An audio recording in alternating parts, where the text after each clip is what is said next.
just the way they are, or should they leave? I mean, because I think it's the same thing. Every job is the same. Yes. It's about peace and security. I'm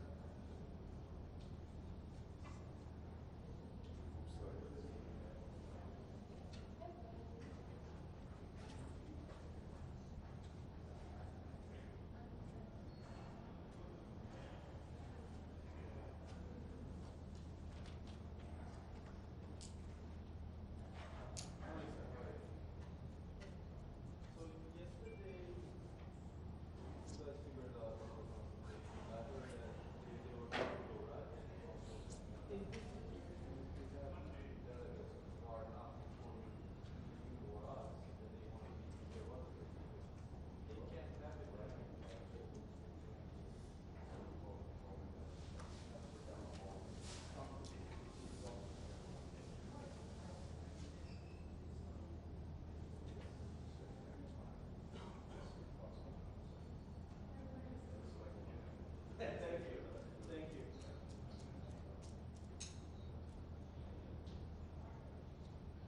Ambassador, will you speak to us afterwards? I will. Excellent, thank you.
are you this morning? Good. You're the only one that's good? How about everybody else? Hey, Laura. Good morning, everyone. I am here today with my colleagues from France, the United Kingdom, Albania, and Ukraine to deliver a joint statement on the growing military cooperation between Russia and Iran, which continues to enable Russia's prosecution of its brutal war against Ukraine. Earlier this month, the United States released further information documenting how Iran has provided Russia with hundreds of one-way attack UAVs as well as UAV production-related equipment. Ukraine and the UK also submitted evidence to the UN of Iranian UAVs recovered by the Ukrainian armed forces. Russia has not only procured hundreds of Mahar and Shahid series UAVs from Iran in clear violation of Resolution 2231, but it is also now working with Iran to produce these weapons inside Russia. Russia has been using these UAVs in recent weeks to strike Kyiv, destroy Ukrainian infrastructure, and kill and terrorize Ukrainian civilians. Media reports indicate just this week, Russia targeted Kyiv and other Ukrainian cities with dozens of Iranian-made drones. Russia's and Iran's actions violate UN Security Council Resolution 2231. That resolution prohibits all countries, including permanent members of the Security Council, from transferring these types of weapons from Iran absent advanced Security Council approval. Approval was, of course, not given. Ukraine, the United States, France, the United Kingdom, and other countries have duly reported these violations to the United Nations and supplied the UN with additional information and analysis.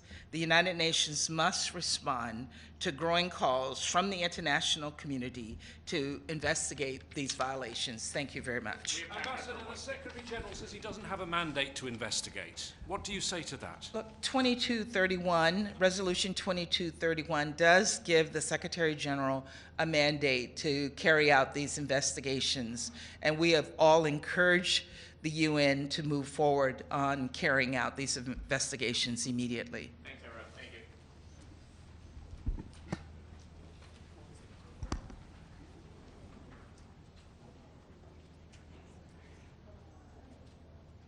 Don't run away.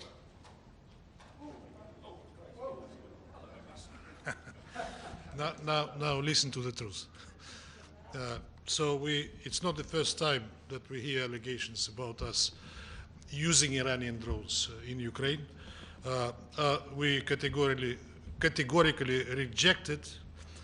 These are baseless allegations and blatant attempts to deliberately mislead the international community. The arguments that our colleagues are providing do not withstand any scrutiny and simply lack any legal or technical grounds. Their assumptions are limited to some kind of open source information and vague assessments. They provide incoherent photos of hardly identifiable debris of alleged UAVs. It looks they are not even sure themselves about the evidence they are providing. And it's not about facts, as you see, it's all about fake political narrative. Today, we have witnessed yet another attempt by the group of countries who you know. They are trying to give instructions to the Secretariat of the United Nations to conduct so-called investigations. Such actions represent blatant and explicit violation of paragraph 2 of Article 100 of the Charter of the United Nations and contradict the note by the President of the Security Council that clearly stipulates the mandate of the Secretariat in the context of implementation of Resolution 2231. I heard the question you asked the U.S. ambassador whether the 2231 provides for such type of investigations. It doesn't, because the cell that supports the 2231, it is not a group of experts. These people do not possess necessary expertise to conduct such kind of investigations and are not even equipped for that. And we expect the Secretariat to strictly abide by its mandate and not to yield to pressure exerted by some states. Our country would regard any non-mandated activities by the Secretariat as deliberate provocation and undermine implementation of Resolution 2231. You perhaps know that there was a round of consultations between Ukraine and Iran. And when Iran requested the second round and to provide material evidence, nothing was provided. That speaks for itself. Ambassador, why not let the Secretary General do an investigation? If you've got nothing to hide, you've done nothing wrong, you're not using Iranian drones, why don't you have an investigation that would clear Russia? Us ourselves or the Secretariat? Yes, why shouldn't the Secretary? Because there is a mandate. Because there is a mandate of the investigate. group, and the group does not consist of experts to conduct such But the investigations. Secretary General could constitute experts. He can find experts. That should be done in the context of bilateral relations with Ukraine, not through the Security Council. Security Council. So you want to block an investigation. You don't want anyone We to say that investigate this. Secretariat cannot do it within the mandate of 2231. That's it. Thank you.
In this meeting. It is so decided. In accordance with Rule 39 of the Council's Provisional Rules of Procedure, I invite Ms. Rosemary DiCarlo, Under-Secretary General for Political and Peacebuilding Affairs, to participate in this meeting. It is so decided.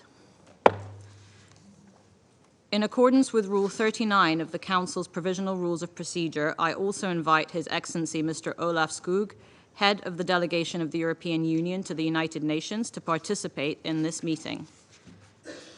It is so decided. The Security Council will now begin its consideration of Item 2 of the agenda.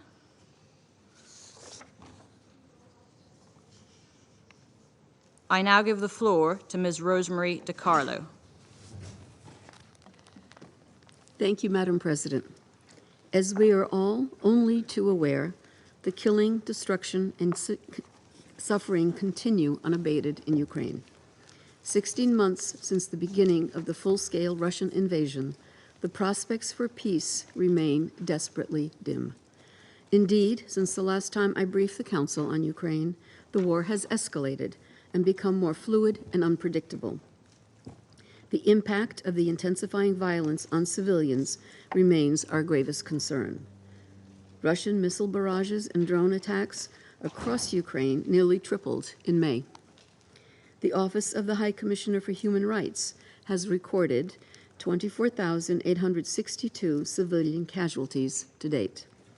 The breakdown is as follows: 9,083 civilians killed, including 530 children, and 15,779 injured, including 1,086 children. Since my last briefing, then, 2,131 civilians have been confirmed killed. The actual figures are likely considerably higher. Since February 2022, OHCHR has also verified a total of 1,036 attacks impacting educational and medical facilities. 649 attacks occurred on territory controlled by the government of Ukraine, 301 on territory occupied by the Russian Federation, and 86 on territory that was contested at the time of the attack. The World Health Organization has verified over 1,000 cases of attacks on healthcare, with 101 deaths and 139 injuries. Of these, 898 incidents have affected health facilities, and 273 impacted health supplies. Most attacks involve the use of heavy weapons. Also, UNESCO has verified damage to 260 sites since February 2022, including 112 religious sites, 22 museums, 94 buildings of historic significance, 19 monuments, 12 libraries, and 1 archive. Madam President, the most significant destruction of civilian infrastructure to date took place on 6 June, when the Kachowka Dam was damaged. While the exact circumstances remain unclear, this is a catastrophe that will have massive adverse consequences. Some 80 communities along the Dnipro River were reportedly flooded, with tens of thousands of people directly affected. Dozens of people have lost their lives. The Kachowka Reservoir, one of Europe's largest and a source of drinking water for at least 700,000 people, has lost 70% of its capacity, according to Ukrainian authorities. Concerns continue to mount that floodwaters could shift landmines into previously cleared areas, further endangering lives. Damaged sewer systems and the lack of clean water heighten the risk of waterborne diseases. Inundated farmland is a further blow to the already beleaguered agriculture and food production sector. The UN is already engaged in assessing the extent of the environmental and ecological needs stemming from this human-made catastrophe. As reported by the IAEA, the Zaporozhye nuclear power plant is planning to resume pumping water that remains accessible despite a major loss of water in the Kachowka Reservoir. However, the safety and security situation at the plant is extremely fragile. Any threat to the plant and other sensitive infrastructure is dangerous and unacceptable. Madam President, as part of our immediate response to the incident, the UN and humanitarian partners have rushed to deliver supplies and evacuation support for hundreds of thousands in the affected area. The UN country team has been fully mobilized in this vital effort in close cooperation with Ukrainian authorities and local partners. We are deeply disturbed by reports that evacuating civilians and emergency personnel have been shelled. There are still people we are unable to reach, especially in low-lying communities under Russian control. The Russian Federation has so far declined our request to go to these areas. The UN will continue to seek the next necessary access. We urge Russian authorities to act in accordance with their obligations under international humanitarian law and ensure safe and unfettered access to all areas in need. Aid cannot be denied to people who need it. We are also concerned about the reported damage to the Tolyatti-Odessa pipeline, the world's largest ammonia conduit in Ukraine's Kharkiv region. The circumstances of the incident remain unclear. Let me say it again. Attacks against civilians and civilian infrastructure are prohibited under international law. All such attacks must stop immediately, whether they be on Ukrainian, Russian-controlled or Russian territory. Madam President, the United Nations continues to monitor and report on human rights violations and to support efforts toward accountability. To date, OHCHR has documented 158 cases of conflict-related sexual violence, with the majority committed by members of Russian armed forces and penitentiary system personnel.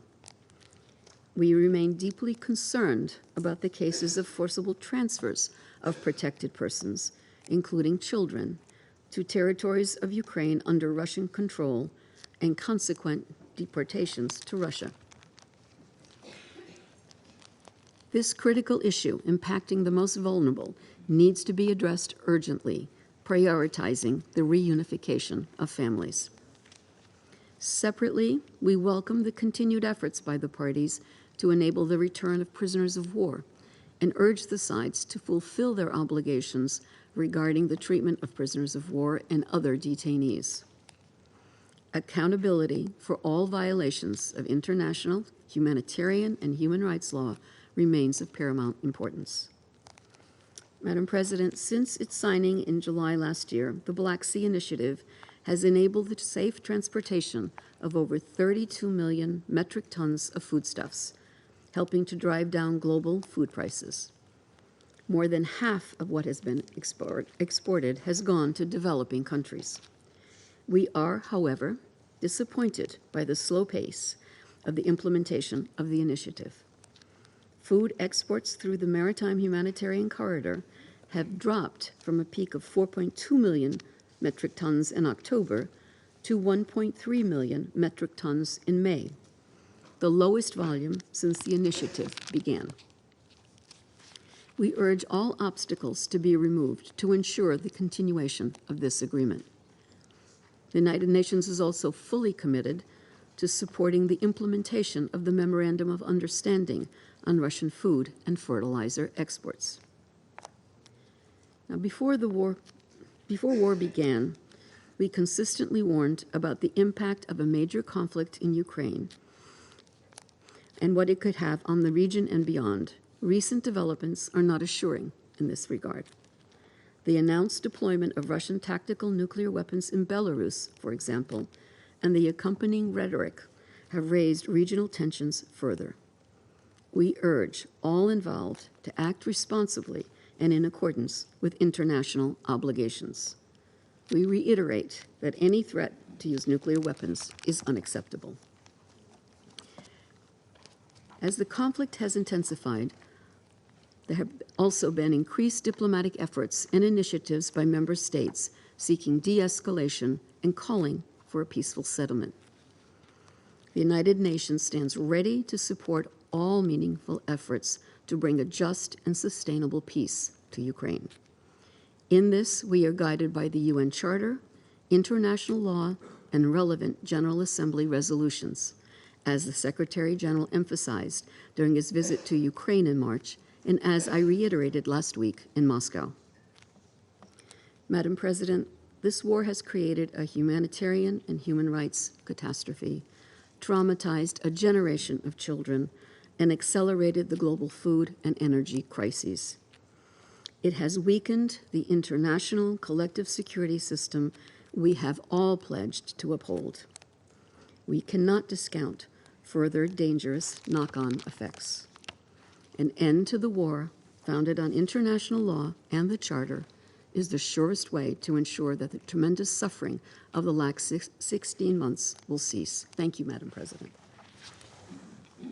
I thank Ms. DiCarlo for her briefing. I now give the floor to those council members who wish to make statements. I give the floor to the representative of Albania. Thank you, Madam President. I thank you, Ms. DiCarlo, for her in-depth and, as always, professional briefing on the current developments in Ukraine. Today is the 485th day of the special, brutal military aggression in Ukraine. The devastating consequences of this unprovoked and unjustified war need no further explanation. U.S. DiCarlo just provided an updating list. Civilian casualties are added on a daily basis. Millions are still refugees in the neighboring countries, and many others are internally displaced. War crimes, crimes against humanity, including conflict-related sexual violence, have been meticulously documented. Residential areas and critical infrastructure continue to be under constant attack. Kiev, the capital, has been under continuous and increased attacks with missiles and illegal Iranian drones acquired in clear violations of UN Security Council Resolution 2231, including when foreign dignitaries are or have been in town. It happened when the Secretary General visited Kiev. It happened again last week when African leaders were making a case for peace. Madam President, we have raised the dramatic situation of children in Ukraine, including their deportation, more than once in our meetings. It has always been denied. Now, the annual report, UN report on children in armed conflict, just released, has included the Russian military forces and proxy armed groups on its list of shame over the killing and maiming of hundreds of children in its war against Ukraine. It presents the shocking high number of attacks on schools and hospitals and protected personnel, and the high number of children killed, abducted, recruited, and sexually abused by the Russian forces and affiliated armed groups. No one should be surprised. It is just one of the chapters of the dark reality of this horrible war. Colleagues, we have called constantly for the war to stop, for the reason to prevail, and for a return to diplomacy and dialogue. Our calls have been ignored. We see no sign and no desire from Kremlin to change course. Kremlin remains defiant, including by infusing a lot of noisy talk about possible use of nuclear weapons in various Russian media and talk shows, while tactical nuclear weapons have started to be deployed in Belarus. But there is worse. Recently, the Russian parliament's lower house, the State Duma, has approved legislation that would give pardons to criminal convicts who volunteered to join Russian forces fighting in Ukraine. The practice of recruiting prisoners and criminals and throwing them to the war in Ukraine as cannon fodder was first adopted by the Wagner Group. It was shocking, but it was Wagner, a mercenary. Now it is the turn of the Russian army to do the same. Last year, at the early days of this aggression, we were lectured about the virtues of the Russian armed forces, who, as said, would never commit sexual crimes. A lot has happened since then. The UN and human rights groups have unquestionably documented terrible crimes, including rape committed by the Russian forces in Ukraine. But calling criminals, killers, and rapists under a regular uniform, precisely those who have been taken out of the streets as a danger to the society, giving them weapons and a license to kill, represents more than just a danger. That indicates that the Russian army is being Wagnerized. Given the terrible record of Wagner Group in Ukraine and in many parts of the world, the reputation of the Russian army will hardly be improved. This war is changing many things, including Russia itself, but not for the better. Madam President, 2 days ago, at the Ukraine Recovery Conference held in London, the international community renewed its commitment to full support for Ukraine and its people. The World Bank has estimated that more than $400 billion are needed today to rebuild Ukraine. Had there been no war, those billions would have been used elsewhere for other purposes, to mitigate climate change effects, or to feed more of those in dire need, everywhere, including primarily in the global south. But the reality is that Russia has destroyed or damaged 1,500 hospitals and healthcare facilities, has destroyed or damaged 10% of Ukraine's education institutions and 50% of its power generation infrastructure. Close to 2.5 million people need new homes, and 30% of Ukraine's territory has been contaminated by landmines and shells. All this continues to this hour, making the scale of destruction unlike anything seen in Europe since the Second World War. This is why this madness that has lasted for far too long must stop. From a political, moral, and legal perspective, Russia will be held accountable for its war of choice and should pay the human and physical damage caused to the Ukrainian people. In this respect, we welcome the establishment of the International Center for the Prosecution of the Crime of Aggression against Ukraine at Eurojust in The Hague. Colleagues, a few days ago, Russia announced its intention to hold elections in September in the territories of Ukraine temporarily occupied. we reiterate our position not to recognize any territories acquired by force and their attempted annexation. Donetsk, Luhansk, Zaporizhia, Kherson, and the Autonomous Republic of Crimea and the city of Sevastopol belong to Ukraine. A permanent member of the Security Council knows that any attempt to legitimize illegal control on the territory of another country is a clear violation of sovereignty, of international law, and the UN Charter. Let me conclude with a bizarre, very bizarre, yet unfortunately true fact. Last week, on Europe Square in Moscow, a statue of Slobodan Milosevic, known as the Butcher of the Balkans, was inaugurated by people close to Kremlin. Those who hope to perpetuate Milosevic's memory for the posterity should know that he was responsible for the bloody breakup of the former Yugoslavia, otherwise the last war in Europe before Russia took the baton. He is directly responsible for killing hundreds of thousands of Bosnians, Croats, and Kosovo Albanians, and for the ethnic cleansing of over 3 million people. He was surrendered to the ICTY, a tribunal created by the Security Council, and indicted for war crimes and crimes against humanity. He died alone in prison. Some kilograms of bronze won't turn Milosevic into a hero, but it is sad to think that from now on, whoever wants to honor and glorify a war criminal can go to pilgrimage in Moscow. I thank you. I thank the representative of Albania for their statement. I now give the floor to the representative of the United States. Thank you, Madam President, and thank you, Undersecretary General DiCarlo, for your briefing today. Moments ago, I stood with Ukraine, France, the United Kingdom, and Albania to call out Russia and Iran's flagrant violations of UN Security Council Resolution 2231. We know the Kremlin has procured hundreds of UAVs and is now working with Iran to produce these weapons inside Russia. And we know that in recent weeks, the Kremlin has used these UAVs to destroy Ukrainian infrastructure and kill and terrorize civilians. The United Nations must implement Security Council Resolution 2231. We still have no explanation as to why experts from the 2231 team have not been dispatched to Ukraine to review evidence of these weapons' origins and the destruction these weapons have caused. The UN must act with urgency. This is a matter of life or death for the Ukrainian people. Russia's cruel and relentless attacks have left millions of homes in Ukraine without light, without heat, without water. And recent strikes in Kherson have killed civilians, including aid workers delivering assistance to those fleeing flooding after the Kаховської Dam's destruction. As we speak, Russia is blocking the UN from getting aid to people in the flooded areas. That's unacceptable. Russia must immediately allow the UN to deliver desperately needed humanitarian assistance to occupied areas of Ukraine. Humanitarian workers must have safe passage as they deliver aid and assistance to those in need, full stop. Colleagues, Moscow publicly feigns deep concerns about attacks on critical infrastructure, and they have called Security Council meetings to try to convince us of that. But Russia's hypocrisy is on full display as we watch Russian missiles and drones reduce entire Ukrainian cities to rubble.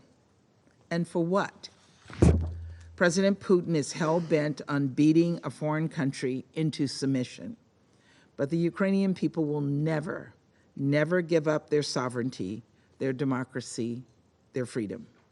President Putin thought his forces would march into Ukraine with little to no resistance, but he was wrong.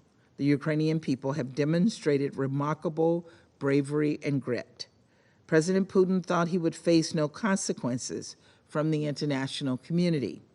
Then he hoped the international community would tire of his war and simply move on. But here too, he was wrong. More than 140 countries have repeatedly voted to condemn Russia's war of choice, and more than 140 countries voted to support a comprehensive, just, and lasting peace in Ukraine based on UN principles. To that end, all efforts to broker peace must be rooted in the UN Charter's most fundamental principles of sovereignty, territorial integrity, and the inherent rights of self-defense. All of us here would insist on the same if we were in Ukraine's place. And of course, peace requires good faith efforts from all parties. Let's not forget that on the very day President Zelensky presented his peace formula to the G20 last year, Russia unleashed missile strikes across Ukraine. And let's not forget that Russia carried out an airstrike against Kyiv when the Secretary General was visiting Ukraine last April. And just last week, as you heard, when a delegation of African leaders traveled to Kyiv in pursuit of peace, they were greeted by a barrage of Russian missiles. So let's not both sides this issue. Russia has demonstrated no meaningful interest in negotiating toward peace. There must be a sustained, unified clarion call for President Putin to end his brutal war of aggression. Because the longer the war goes on, the more the Ukrainian people will suffer and the more the world will suffer. After all, the impacts of this war are now being felt around the world. Why? Because President Putin has used food as a weapon of war, and in doing so, has exacerbated global food insecurity. For a long time, Russia blocked Ukrainian grain from leaving the Black Sea, grains that help feed so much of the world, especially in Africa and the Middle East. That's what makes the Black Sea Grain Initiative such a critical arrangement, one that we must extend next month for the benefit of all. And that's why it is deeply troubling that Russia is once again the only country threatening to withdraw from the initiative. As the new grain harvest begins in Ukraine and Russia, this arrangement becomes even more important. Colleagues, we must urge Russia to stay in the Black Sea Grain Initiative. We must beam a bright light on member states that violate Security Council resolutions, including through the timely investigation of violations, and we must continue to hold Russia accountable for its crimes against the Ukrainian people. And we must continue to call on Russia to silence its guns and embrace diplomacy. Until it does so, the United States will continue to support Ukraine in its principled self-defense against Russia's savage attacks. Caving to Moscow's aggression would endanger every single country, big and small, new and old, all of us. We must never let war become a viable path for withdrawing international borders. We must uphold the UN Charter and international peace and security, and we must continue to stand in solidarity with the Ukrainian people. Thank you, Madam President. I thank the representative of the United States for their statement. I give the floor to the representative of Japan. Madam President, I thank USG DiCarlo for her briefing. Today marks 1 year and 4 months since the start of Russia's aggression against Ukraine. And since then, the Ukrainian people have been fighting for their sovereignty and territorial integrity, which are protected under the UN Charter. But more importantly, they have been they have been fighting for their own lives, family and friends and peace, which was all of a sudden broken by Russia. Here and now, we reaffirm our resolute solidarity and support for Ukraine.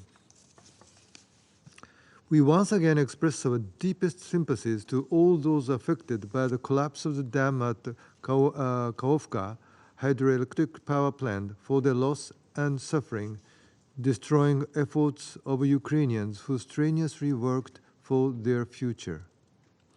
We express our profound concerns over the reported shelling during the evacuation and Russia's denial of access to affected areas for the UN humanitarian aid, as stated by the Humanitarian Coordinator for Ukraine, Denise Brown. In response to the crisis, Japan immediately decided to provide an emergency humanitarian assistance of $5 million in such areas as food, water, and sanitation, and health through WFP, UNICEF, IOM, and UNHCR. We sincerely hope our assistance, together with other ones, be swiftly delivered to the people in need without hindrance. In addition, Japan will provide approximately 160 water purifiers, 30 drain pumps, 4,000 plastic water containers, and 20 large water tanks through JICA, as well as 530 generators and 30 construction machines, along with awareness-raising activities as a main action for local people through UNDP. Madam President, Russia's aggression has had a negative impact on people all around the world, and we are taking steps to support partners worldwide as they respond to the suffering it has caused. We are also building on the success of our efforts to ensure that Russia is no longer able to weaponize the availability of energy and food supplies against us and against the world. Our support for Ukraine will not waver. We will not tire in our commitment to do everything we can to stop or mitigate the impact of Russia's illegal actions in Ukraine and on the rest of the world. And in this regard, Black Sea initiatives has to continue without delay.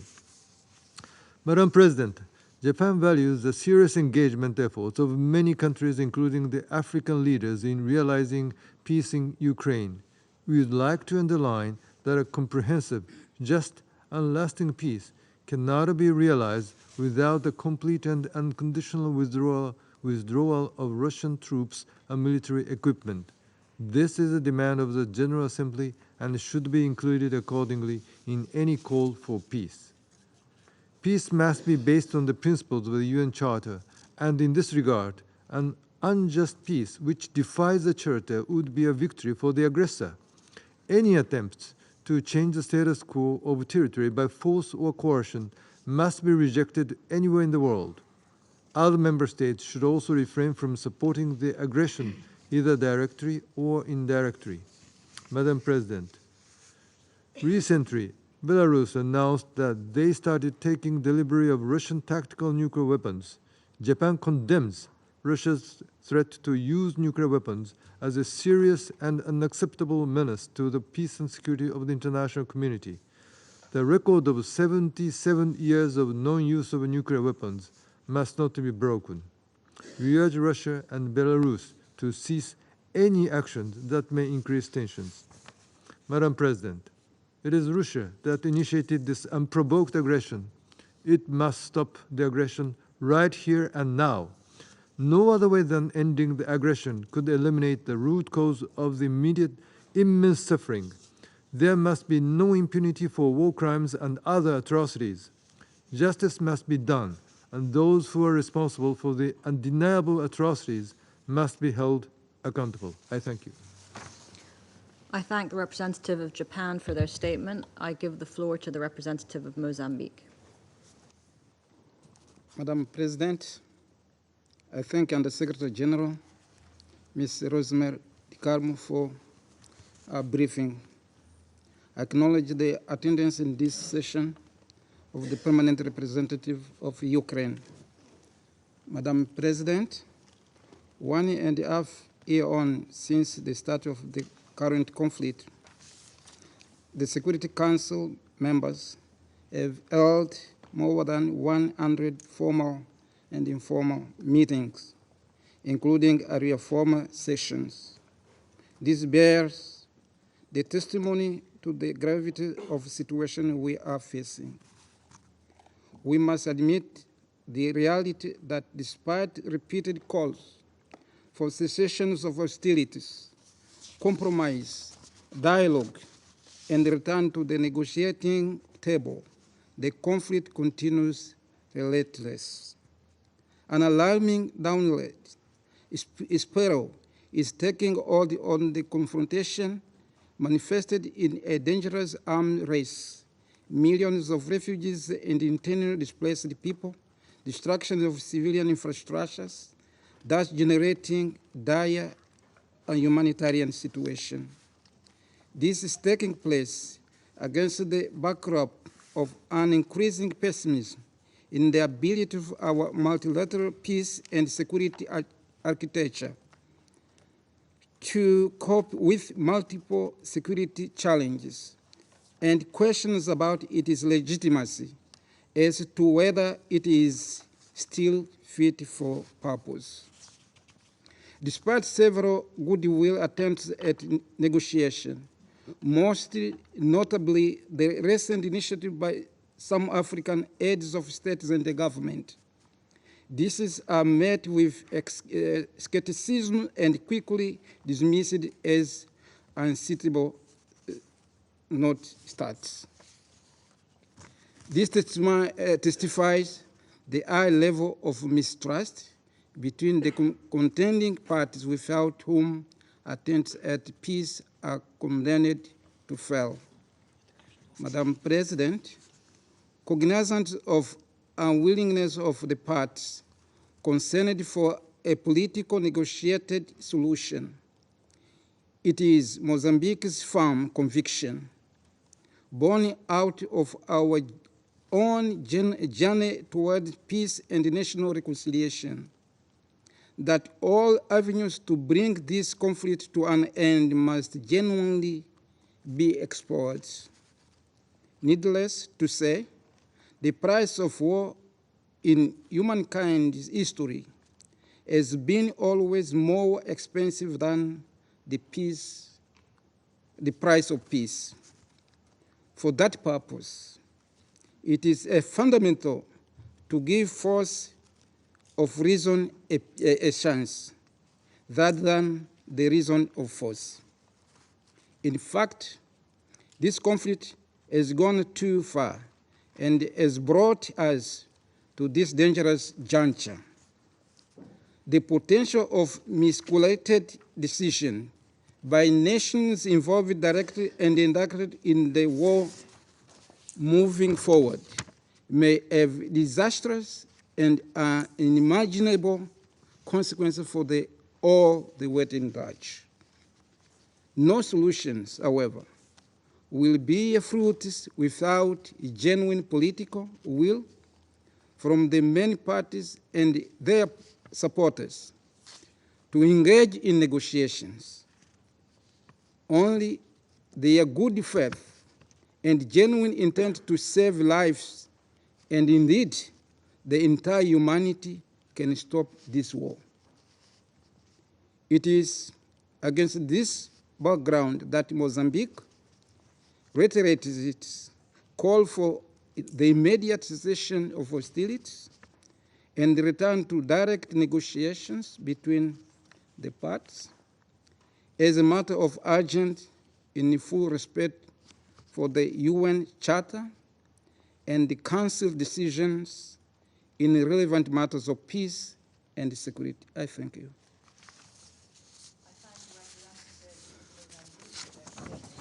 I give the floor to the representative of Brazil.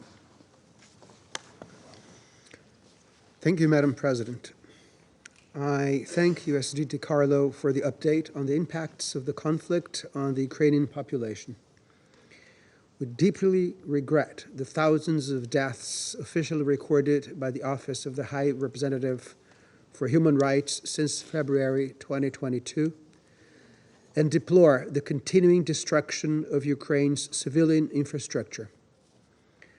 Brazil extends its solidarity to the families of the victims and reaffirms its support for Ukraine's sovereignty and territorial integrity. We share the disappointment of others with the absence of dialogue between the parties and the insistence on the pursuit of a military solution. We are concerned about the intensification of fighting along the front lines and the placement of nuclear weapons in a non-nuclear weapon state. We reiterate our deep concern about the risks to the integrity of the nuclear facilities in Zaporizhia, especially after the rupture of the Kahovka Dam. Avoiding damage to the nuclear power plant is imperative. Brazil urges the parties to collaborate to ensure the supply of water for cooling the reactors and spent fuel. We also echo the call by the Humanitarian Coordinator for Ukraine, Ms. Denise Brown, for Russian authorities to facilitate access to areas under their control. The rupture of the Kаховської Dam endangered thousands of people on both sides of the Dnieper River who depend on humanitarian assistance provided by the United Nations. Madam President, in recent weeks, the voices of members of the international community in favor of an immediate cessation of hostilities have multiplied.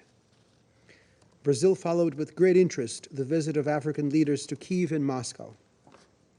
We endorse the words of President Macky Sall of Senegal. Even in the midst of fighting, it is necessary to keep open the channels of dialogue. Otherwise, it will not be possible to escape the trap of espousing a purely military logic. Brazil supports the proposals of de-escalation of hostilities, exchange of prisoners of war, and peace negotiations based on the principles of the UN Charter that take into account the legitimate security concerns of all parties. It is also essential to bear in mind the adverse impacts this conflict has on third countries due to the increased price of food and agricultural inputs. As South African President Cyril Ramaphosa pointed out a few days ago, this conflict is affecting Africa negatively. The same applies to other regions, including my own, Latin America and the Caribbean. Due consideration must be given to calls for normalization of the grain and fertilizer trade. Sustainable peace, Madam President, cannot result from the imposition of unilateral terms under the coercion of arms on either side. We urge the parties to avoid entrenching themselves in their positions. The policy of isolation and the imposition of unilateral sanctions have already demonstrated their limits. We encourage the parties to explore alternative paths, starting with the cessation of hostilities and the resumption of direct negotiations. I thank you, Madam President. I thank the representative of Brazil for their statement. I give the floor to the representative of China. 主席女士，我感谢迪卡洛副秘书长的通报。针对当前乌克兰危机的形势，中方愿强调以下几点：一，要全力防止局势失控。一段时间以来，乌克兰战事持续升级，扩大化趋势愈发明显，不确定性显著增强。卡霍夫卡大坝被毁事件再次提醒我们，如果任由战火延宕下去，只会带来更多重大风险，任何可怕的场景都可能发生。我们希望冲突双方保持冷静克制，国际社会避免加剧紧张，特别是要严守核安全底线，远离核战争红线，全力避免造成无法挽回的局面。二，要全力减缓民众苦难。中方再次呼吁有关各方严格遵守国际人道法，严格履行保护平民义务，保障妇女、儿童等弱势群体安全，尊重战俘基本权利。我们鼓励国际社会和人道机构在恪守人道救援原则的基础上，加大对受危机影响民众的人道救援力度。三，要全力管控外溢影响。中方对乌克兰危机给世界经济复苏，特别是发展中国家在后疫情时代实现可持续发展目标造成的冲击，表示严重担忧。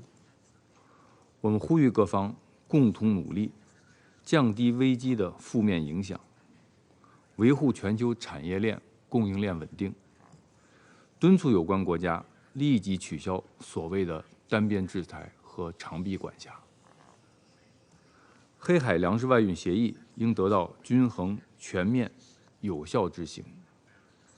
联合国同俄罗斯签署的备忘录应得到认真落实。4. 要全力推动对话谈判。近期，南非等非洲6国领导人组成的和平代表团访问乌克兰和俄罗斯，中方对此表示欢迎。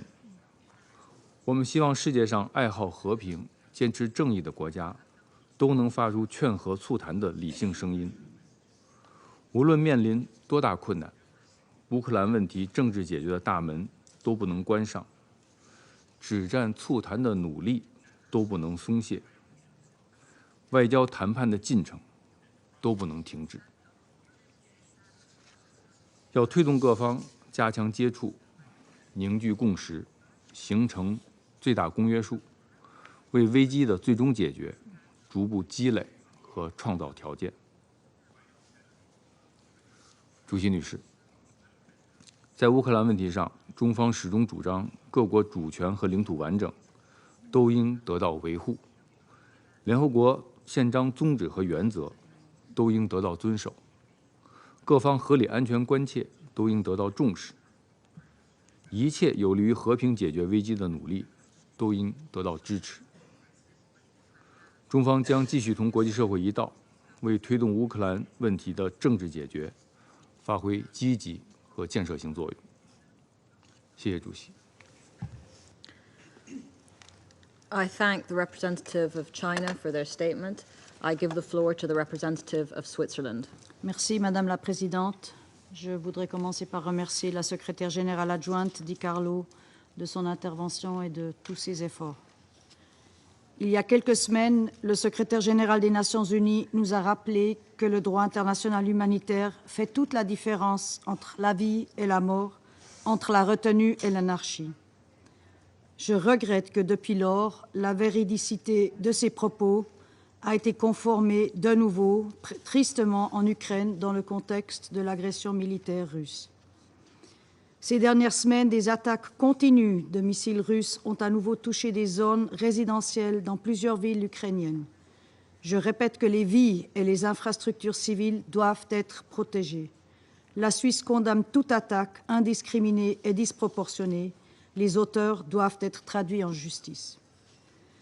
En plus de la protection accordée aux biens civils, les ouvrages et installations contenant des forces dangereuses bénéficient d'une protection particulière.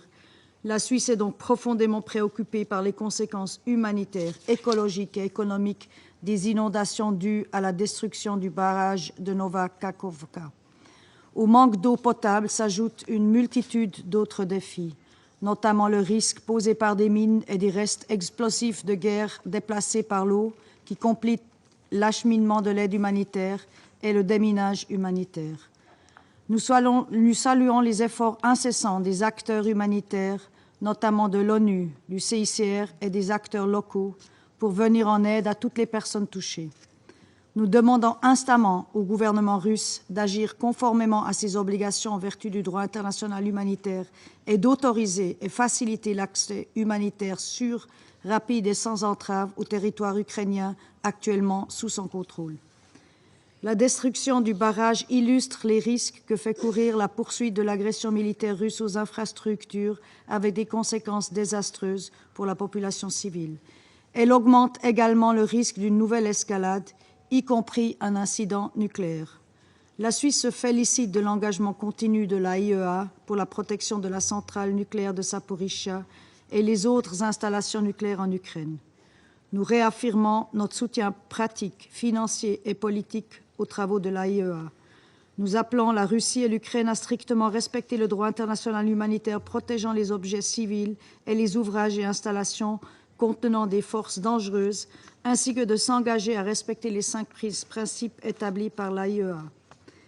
Madame la Présidente, alors que notre attention se concentre sur les défis immédiats, nous devons néanmoins penser à l'avenir, conserver l'espoir. La Suisse salue la solidarité exprimée lors de la conférence sur la reconstruction de l'Ukraine à Londres cette semaine. Avec le cycle des conférences, nous sommes résolus à offrir de meilleures perspectives au peuple ukrainien. Il est essentiel que la reconstruction se fasse de manière participative et transparente, comme le soulignent les principes de Lugano. En parallèle de cette manifestation de soutien, la Suisse suit de près les différents engagements avec le but d'avancer la paix en Ukraine. La conformité avec les principes de la Charte de l'ONU est pour nous la condition de base dans ces réflexions. L'initiative de la mer Noire a démontré que l'engagement des acteurs tiers avec toutes les parties peut contribuer à atténuer les effets négatifs de la guerre. Il convient de s'appuyer sur et de développer cet acquis. Nous regrettons que la tendance aille dans la direction opposée et appelons les parties à redoubler d'efforts pour une solution durable. La Suisse est toujours prête à offrir ses bons offices si les parties le souhaitent.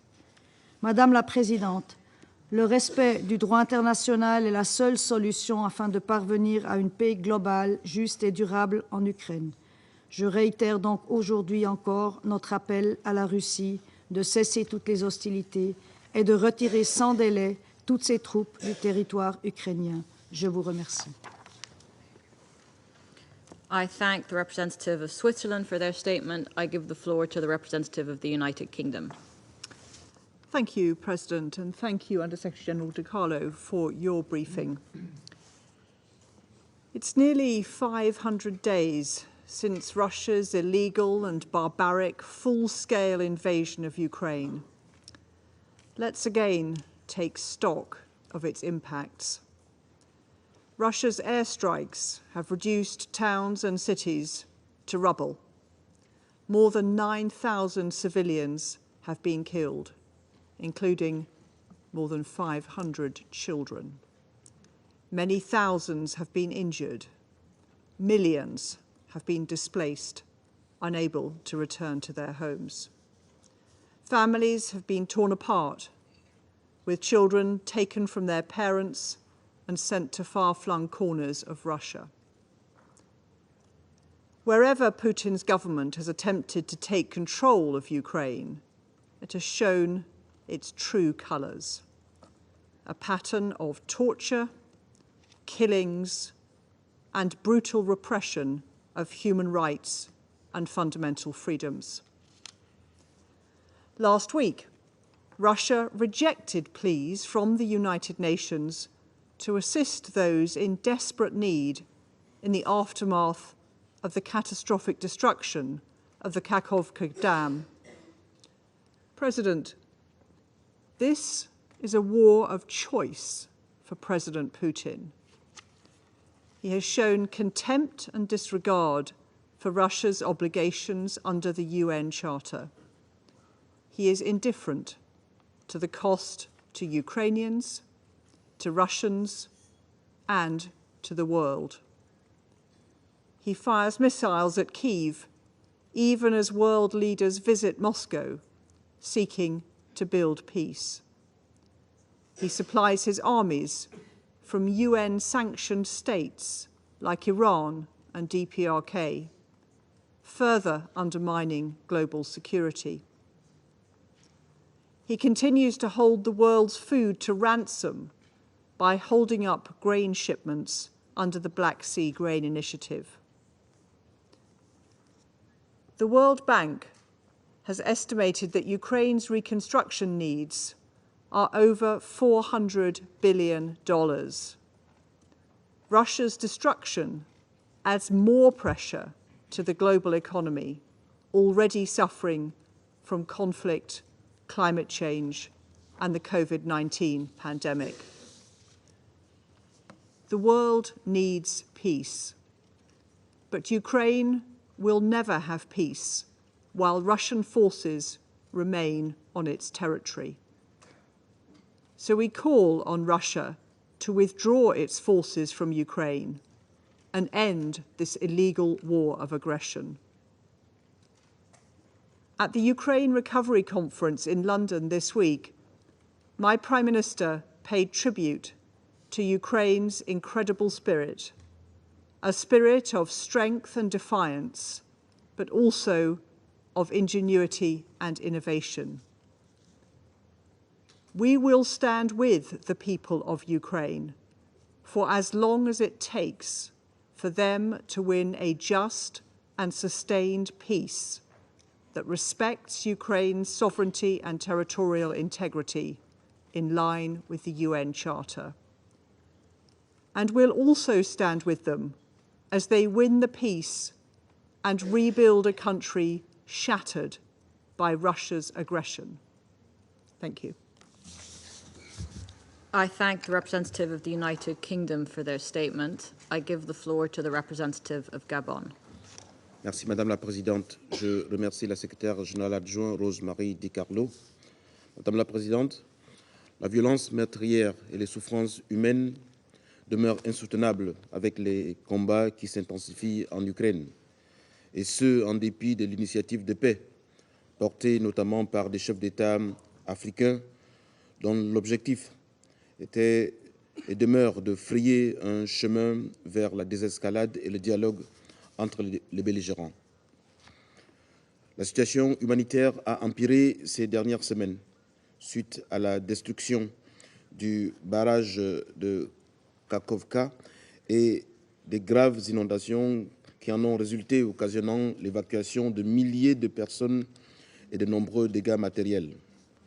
Selon les dernières statistiques du HCR concernant les victimes civiles vérifiées, le nombre de morts s'élève à 9 093 et le nombre de personnes blessées à 15 779.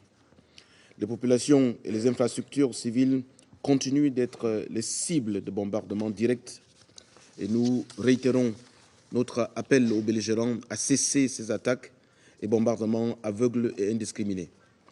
Nous appelons également les parties à faciliter l'accès des travailleurs humanitaires aux populations qui ont besoin d'une aide d'urgence et en particulier dans les zones sinistrées par la destruction du barrage de Kachowka. Madame la Présidente, les derniers rapports de la FAO et du PAM alertent sur le risque d'une aggravation de l'insécurité alimentaire entre les mois de juin et de novembre de cette année. Ce sont des perspectives très sombres dans 22 pays risquant de présenter 18 foyers de famine. L'inflation induite par ce conflit sur les prix des denrées alimentaires contribue à fragiliser les pays à revenus faibles ou intermédiaires. Les plus touchés sont aussi ceux qui font déjà face à des défis sécuritaires ou à des conflits armés. Et les statistiques montrent qu'il y a bien une redirection d'une partie de l'aide internationale vers l'Ukraine. Laisser cette guerre se poursuivre, c'est prendre un pari sur d'autres victimes civiles, d'autres femmes et d'autres enfants, et pleurer et des destins brisés par la guerre et l'exil. Mon pays continue d'exprimer son refus de la guerre et d'appeler les parties à respecter le droit international humanitaire. Les belligérants doivent s'abstenir d'utiliser des armes aux effets indiscriminés contre les civils et de bombarder les infrastructures essentielles. Nous réitérons également notre appel aux parties à ne pas utiliser des infrastructures civiles à des fins militaires. Nous restons attentifs aux initiatives de paix et aux offres de médiation susceptibles d'ouvrir la voie vers une issue diplomatique. L'initiative de la mer Noire nous fonde à croire que la diplomatie finit toujours par triompher. Nous saluons le travail que continuent de réaliser les agences des Nations Unies sur le terrain pour secourir et protéger les populations civiles et nous reconnaissons le rôle important du CICR en direction des personnes en détresse en Ukraine et au-delà, notamment son action en direction des prisonniers de guerre. Enfin, mon pays appelle une fois de plus les parties à privilégier le dialogue en vue d'une résolution du conflit. Nous restons convaincus qu'il n'y a pas d'alternative crédible au dialogue et à la négociation pour parvenir à mettre fin aux hostilités et restaurer la coexistence pacifique entre les belligérants. Je vous remercie. I thank the representative of Gabon for their statement. I give the floor to the representative of Ghana. Thank you, Madam President. I join previous speakers in thanking Under Secretary General, Madam Rose-Marie Di Carlo, for an informative briefing. We thank her for reaffirming the United Nations commitment to support efforts aimed at finding a lasting solution to the raging conflict in Ukraine and providing the needed humanitarian support. The United Nations, through its agencies and partners, have from the beginning of the Russian Federation's aggression against Ukraine performed the indispensable function of providing life-saving humanitarian aid and assistance to the suffering people of Ukraine, and we are very appreciative of their efforts. Ghana continues to be deeply concerned by the unfolding circumstances in several regions of Ukraine. We regret that despite the many calls for the protection of civilians from harm, they still remain targets of missile and drone attacks. Civilians on a daily basis suffer the consequences of a war they never asked for. From the onset of the war in February 2022 to 4 June this year, the Office of the UN High Commissioner for Human Rights has recorded not less than 24,000 civilian casualties, with close to 9,000 people killed and some 15,000 more injured. These numbers, along with the widespread destruction of infrastructure all across Ukraine, point to the gravity and abject futility of the war and reinforce the urgency of action needed to end it now rather than later. Over the past month, we have also witnessed a complex mix of challenges brought about by the destruction of the Kahovka hydroelectric dam. Our fears of negative environmental and social impact are borne out as communities reliant on the dam for water supply face challenges in accessing potable water. Reports also indicate the heightened risk of waterborne and hygiene-related diseases, as well as food security and livelihood challenges. Madam President, it is a difficult task to chronicle the myriad of suffering brought about by the war, and even more distressing is the growing intensity of hostilities as the parties remain polarized on a political settlement. With regard to our mandate of the maintenance of international peace and security, we cannot be despondent. Rather, we must, with unity of purpose, work together to restore the hope of peace to the people of Ukraine. During the Ukraine Recovery Conference held over the past 2 days in the United Kingdom, massive expressions of support and pledges have been made towards Ukraine's recovery and reconstruction, which now runs into billions of dollars. Such support, at a time when the aggression is still ongoing, demonstrates a persevering commitment by the international community to a new dawn of peace and prosperity in Ukraine. We remain convinced that these shared aspirations can be attained by bringing into full play range of tools for the pacific settlement of conflicts offered under the Charter of the United Nations. It is for this reason that we have consistently advocated for dialogue and diplomacy as the best channels for reaching a comprehensive, sustainable, and durable peace between the two countries. Once more, we urge respect for the rules of international law and the principles and core values of the Charter of the United Nations.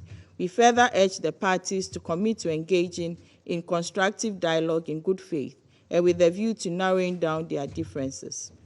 While reiterating calls for the cessation of hostilities, we remind the parties of their obligations under international humanitarian law to refrain from causing deliberate harm to civilians and avoid the deliberate destruction of civilian infrastructure. With regard to nuclear safety and security, the Director General of the International Atomic Energy Agency has warned that the situation at the Zaporizhia nuclear power plant is extremely fragile, and reiterated the call on the warring parties to adhere to basic principles designed to prevent a nuclear incident that would be catastrophic for Ukraine and the world at large.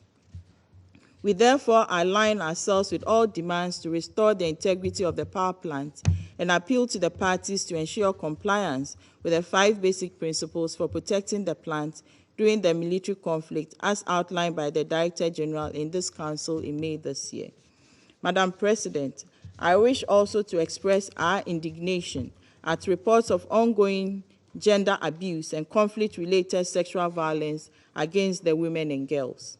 As we are well aware, the conditions of women and girls in conflict theaters are traumatizing enough, and for them to be subjected to such abuse is indeed tragic. All efforts must be made to hold the perpetrators of such offensive acts accountable for their actions, and also importantly, sufficient resources must be provided to support victims overcome such ordeals.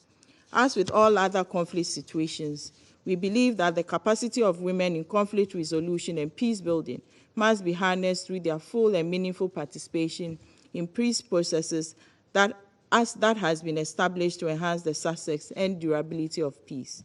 Finally, we reiterate our call to the Russian Federation to respect the sovereignty and territorial integrity of its neighbor Ukraine by the immediate and unconditional withdrawal of all its troops from the internationally recognized borders of Ukraine. I thank you. I thank the representative of Ghana for their statement. I give the floor to the representative of Malta. Thank you. And I also thank USG Rosemary DiCarlo for her sobering briefing. Malta strongly condemns Russia's continued escalation of the war and its blunt disregard for international law, international humanitarian law, and human rights law. We deplore the continued killing of civilians. International law is clear.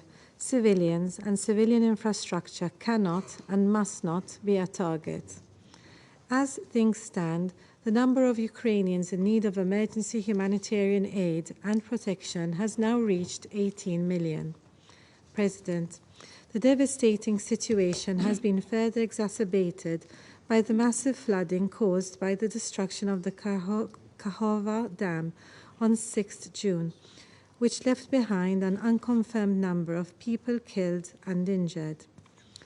Over 700,000 people in Ukraine now face significant shortages of drinking water. This attack also brought with it irreversible environmental damage, since the Dnipro River has now been contaminated with 150 tons of industrial lubricant. We are deeply concerned that the Russian Federation has also, so far, declined the UN's request to access the temporarily occupied areas in order to provide humanitarian assistance to those who need it. We once again urge Russia to act in compliance with its obligations under international law and spare no effort to make sure that humanitarian aid reaches those who are suffering as a result of this destruction. Accountability and holding the perpetrators responsible is essential. Let us also remember that dropping water levels of the dam affect access to critical cooling water for the reactors of the Zaporizhzhia nuclear power plant.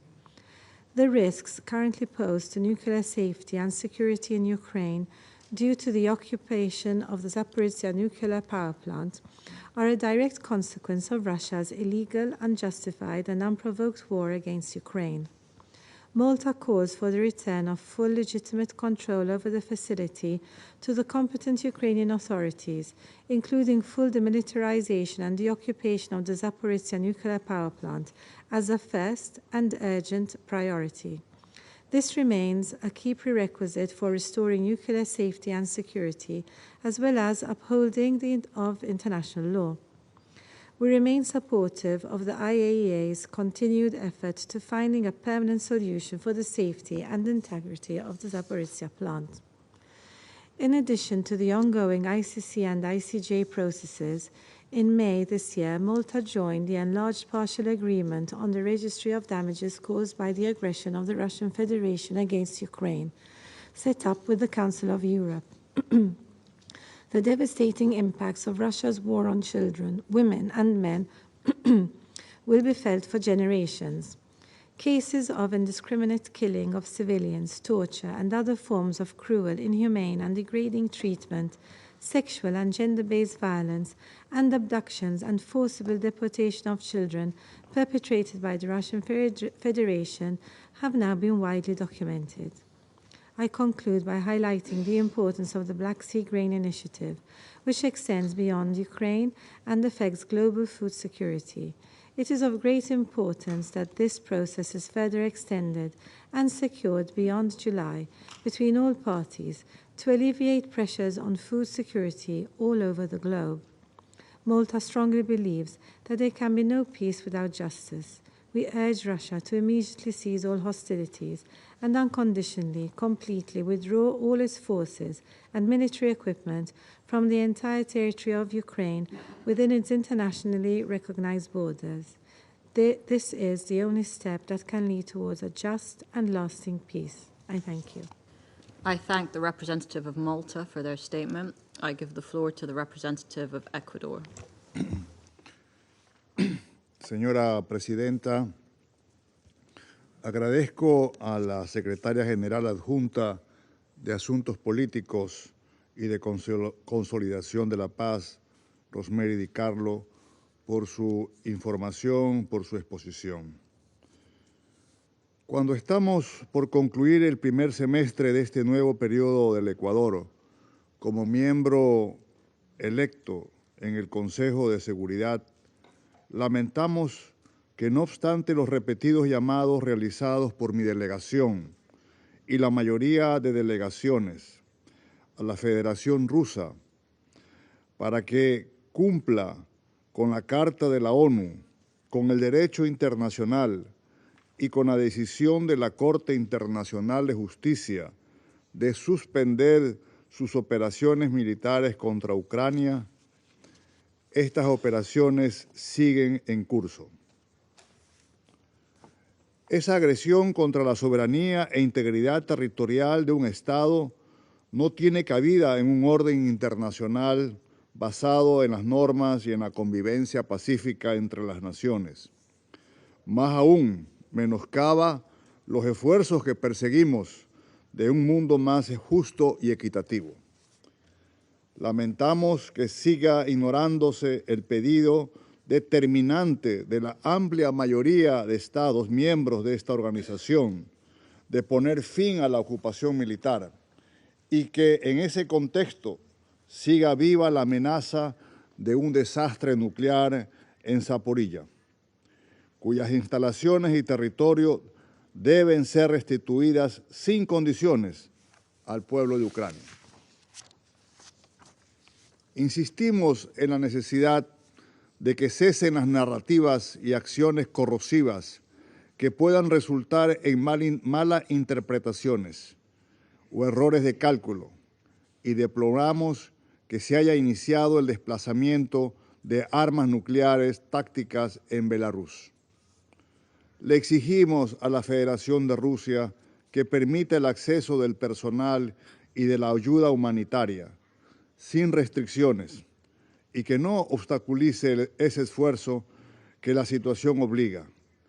Insistimos en la necesidad de las partes de cumplir con el derecho internacional humanitario y le exigimos, por tanto, a Rusia que detenga el uso de drones y misiles que tanto daño hacen y siguen causando a la población civil y a las infraestructuras críticas.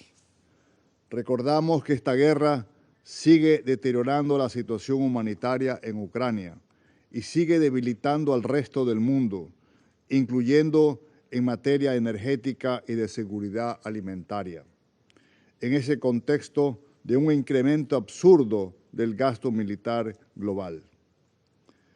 Si bien me referiré de manera más amplia a la cuestión del suministro de armas en la sesión de junio 29 de este Consejo, no puedo dejar de reiterar hoy la gravedad que supone el suministro de armas en violación de las resoluciones del Consejo de Seguridad, más aún para alimentar esfuerzos de guerra.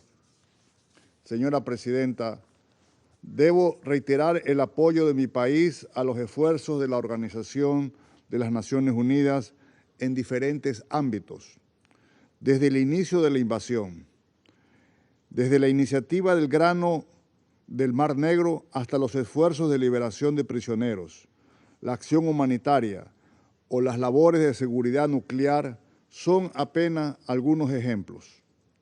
El rol de la Asamblea General ha sido ejemplar en el momento de defender los principios de la Carta.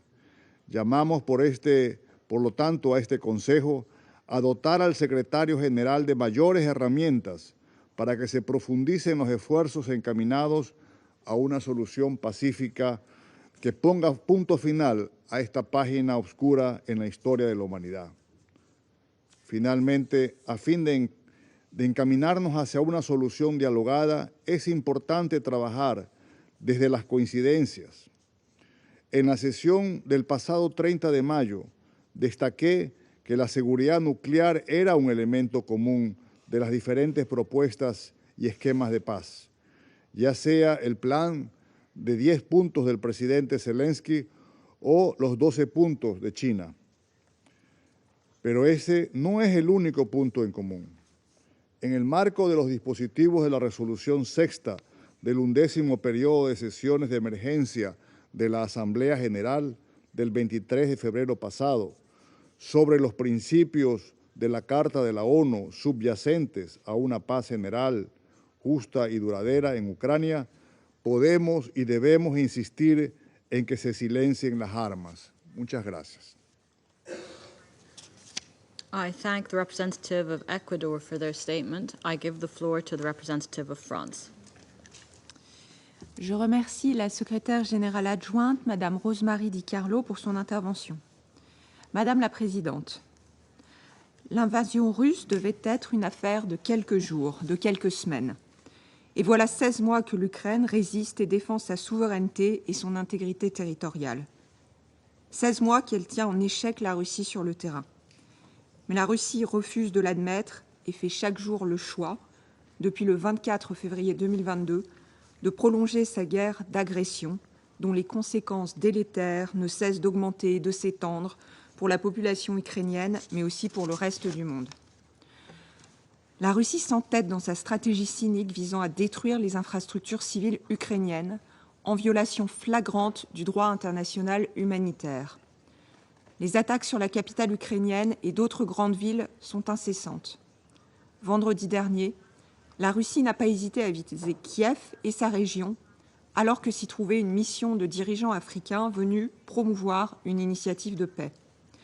Ces frappes sont conduites au moyen de missiles russes et de drones Shahed iraniens, ces derniers ayant été transférés en violation de la résolution 2231 de ce Conseil.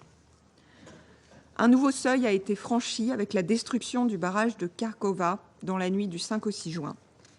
Celle-ci constitue l'atteinte la plus grave aux infrastructures civiles ukrainiennes depuis le début du conflit, comme l'a souligné Martin Griffith lors de notre dernière réunion.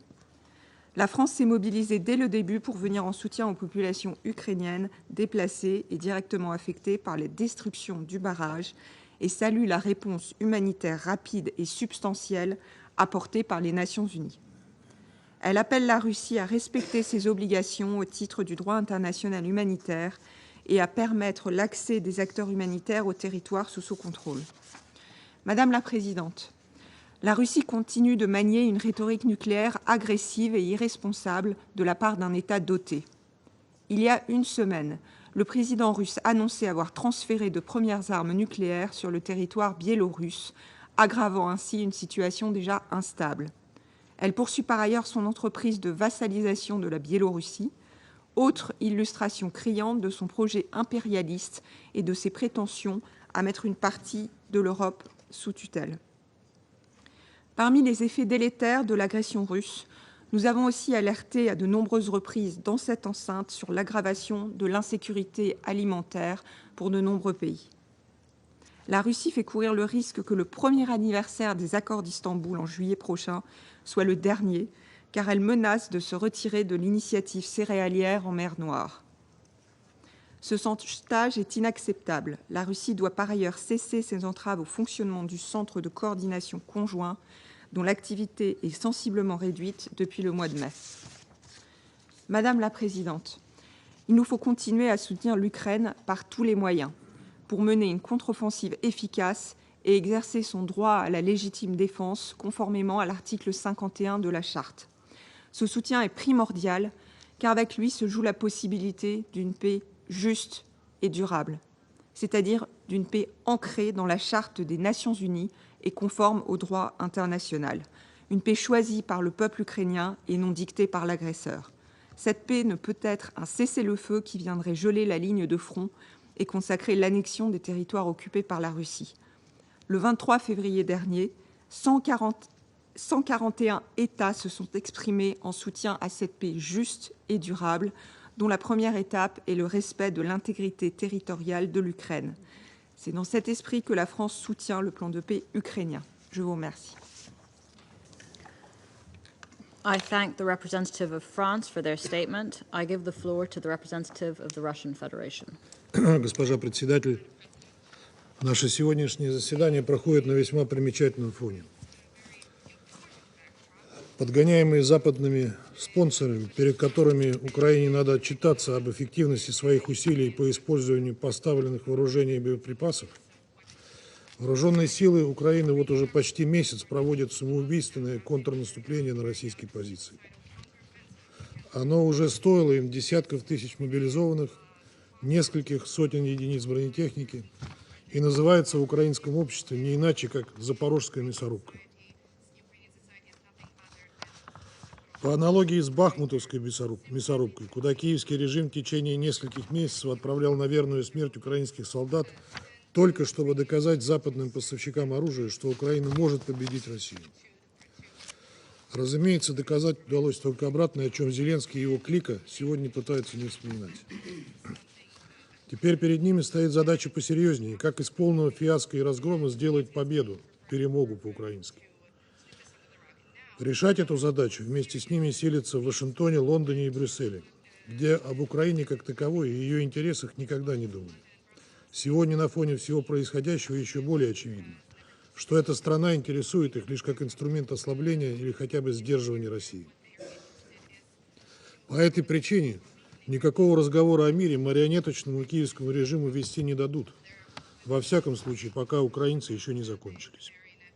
Как не дали этого сделать в марте прошлого года, о чем в деталях рассказал на встрече с африканскими лидерами российский президент.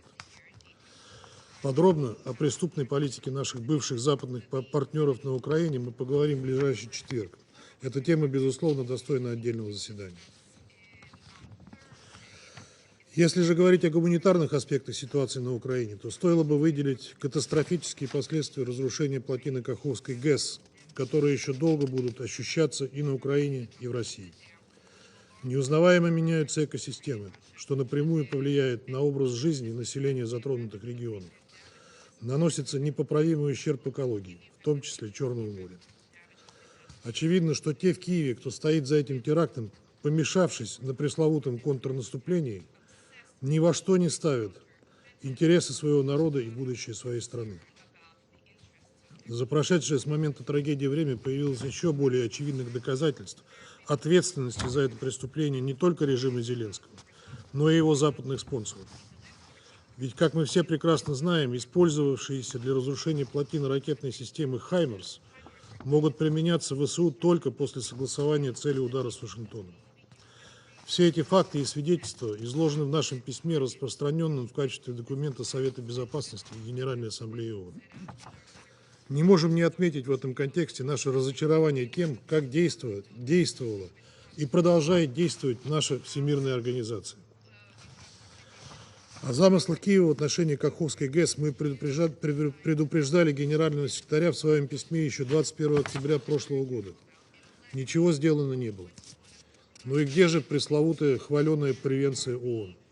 Почему не была проведена необходимая профилактическая работа с Украиной? Вместо этого ООНовцы сегодня жалуются на отсутствие гуманитарного доступа к российским территориям, пострадавшим после разрушения Каховской ГЭС. Здесь необходимо прояснить ситуацию и напомнить о следующих моментах, о которых в ООН либо умалчивают, либо откровенно передергивают. С февраля 2022 года Россия активно выступала за продолжение международного гуманитарного содействия по линии ООН и МККК гражданскому населению Донбасса, вынужденному на протяжении нескольких лет жить под обстрелами и в условиях тотальной изоляции со стороны киевского режима. В Москве было организовано регулярное взаимодействие с гуманитарщиками, приглашены сотрудники УКГВ ООН.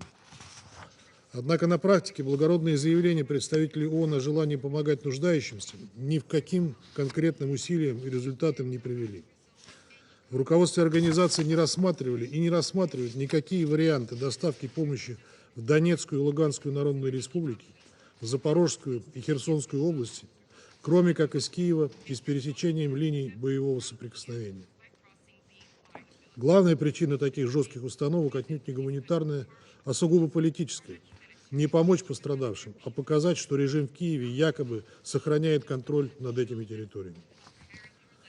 Россия со своей стороны постоянно обращала внимание представителей ООН на отсутствие необходимых условий безопасности на фоне активных боевых действий, высоких рисков диверсий и провокаций, заминированности местности, которые фактически делают доступ через линии боевого соприкосновения невозможным. Мы неоднократно предлагали рассмотреть варианты доставки помощи из внутренних районов России по налаженным маршрутам, по которым уже осуществлялось снабжение Донбасса. Все эти предложения были отклонены ООН в угоду Киеву и его западным кураторам. В очередной раз указываем на двойные стандарты и откровенную политизацию гуманитарных задач. Под лозунгами заботы о гражданском населении, послушно и без лишних угрызений совести отрабатывается политический заказ. Отметим, что после подрыва Украиной дамбы Каховской ГЕС в Херсонской области была проведена масштабная гуманитарная операция. Силой и мирком России спасли почти 2000 человек, в том числе сотни детей. Эвакуировано более 6000 человек из 36 затопленных населенных пунктов. Эффективность наших усилий косвенно признали даже на Украине, попытавшись выдать кадры работы наших спасателей за свои действия. В то время как Россия прикладывает максимум усилий для спасения жителей пострадавших районов и обеспечения всем необходимым, киевские власти продолжают обстрелы гражданских объектов. 10 июня ВСУ ударили по пункту эвакуации в Херсонской области британскими ракетами Storm Shadow. Погибла женщина. Оставляя подобные вопиющие преступления киевского режима без внимания, в ООН пытаются обойти молчанием и подрыв аммиакопровода Тольятти-Одесса, являющегося ключевым для бесперебойного экспорта российских удобрений на мировой рынок, о чем на словах так заботится секретариат ООН. Зато его сотрудники не снижают активности в попытках сохранить на плаву зерновую сделку, несмотря на ее очевидный коммерческий, а не гуманитарный характер. А также несмотря на то, что ее российская часть так и не была реализована. И подрыв нашего трубопровода как раз и расставил все точки над «и».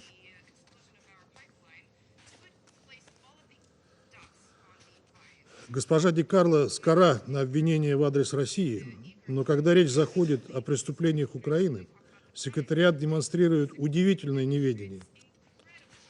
Напомню, подрыв аммиакопровода был совершен на украинской территории. Или вы хотите вновь приписать нам разрушение нашего же аммиакопровода? Мы готовы и дальше помогать нуждающимся, развивающимся странам, как зерном, так и удобрениями, однако покрывать коммерческие поставки зерна из Украины богатым западным государствам под лозунгами защиты интересов нуждающихся мы не будем. В беднейшие страны, вопреки утверждениям заместителя генерального секретаря, было направлено менее 3% всех поставок продовольствия. Уважаемые коллеги, в условиях провального контрнаступления киевский режим прибегает к излюбленной тактике, пытаясь привлечь внимание западной общественности за счет какого-либо резонансного преступления или постановки, вина на которую перекладывается на Россию. Так было с Бучей в апреле 2022 года. В этом же состоит одна из целей разрушения плотины Каховской ГЕС. Поэтому участившиеся параноидальные утверждения главарей киевского режима о том, что Россия якобы заминировала Запорожскую атомную электростанцию и готовит ее к подрыву, нас крайне настораживают. В их абсурдности могла убедиться миссия МАГАТЭ во главе с гендиректором Гросси, недавно посетившим станцию, несмотря на все препоны со стороны Украины. Хочется верить, что западные спонсоры киевского режима смогут унять его и не допустить катастрофы, которая может затронуть большую часть Европы. Как мы уже неоднократно могли убедиться, самому Зеленскому и его клике как на Украину, так и на Европу совершенно наплевать. Госпожа председатель, если вы обратили внимание, с момента начала так называемого украинского контрнаступления одной из основных тем для жалоб киевского режима своим западным кураторам стал дефицит систем ПВО и ракет к ним. И жалобы эти примечательным образом совпали с почти полным прекращением сообщений о якобы имевших место попаданиях российских ракет и беспилотников по жилым домам и объектам в украинских городах. Последний такой громкий эпизод произошел в Одессе 14 июня, когда ракета украинской ПВО попала в верхние этажи жилого дома, вызвав разрушение и жертвы. Подобные сообщения фактически пропали из информполя, несмотря на то, что удары по имеющим отношение к военной инфраструктуре объектам в украинских городах наносятся почти ежедневно. Все это подтверждает то, о чем мы предупреждали давно и о чем прекрасно знают граждане Украины. Главную, если не единственную опасность для украинских городов, представляют собой размещаемые в них в нарушении международного гуманитарного права системы украинской ПВО. Когда их нет или когда они выдвинуты за пределы городов, Взрываются только склады с боеприпасами, военные казармы и иные военные объекты, а также объекты энергетической инфраструктуры, задействованные в поставках западного оружия на фронт. Удары по ним будут продолжаться в рамках одной из целей специальной военной операции демилитаризации Украины. Они уже привели к тому, что собственного оружия у этой страны почти не осталось, и киевский режим держится уже почти исключительно на западных поставках. Однако об этом мы подробно поговорим в следующий четверг. Сегодня ряд стран, конкретно США, Албания, Соединенное Королевство, утверждали, что Россия совершила очередную провокацию и нанесла ракетный удар по Киеву в период пребывания там африканской делегации со своими мирными предложениями. Африканские лидеры, посетившие Киев, опровергли утверждение киевского режима о ракетном ударе по Киеву во время нахождения в нем. Это очередная инсценировка и постановка киевских властей. Позволите привести цитату из украинского новостного сайта. Делегация из Южной Африки во главе с президентом Рамафосой отрицает ракетную атаку России. Об этом заявил пресс-секретарь президента ЮАР Винсент Магвенья. Он сказал, что снимал видео с гостиницы в Киеве, когда произошел так называемый взрыв. Далее цитата пресс-секретаря. «Очень странно, что мы не слышали и не видели взрыва.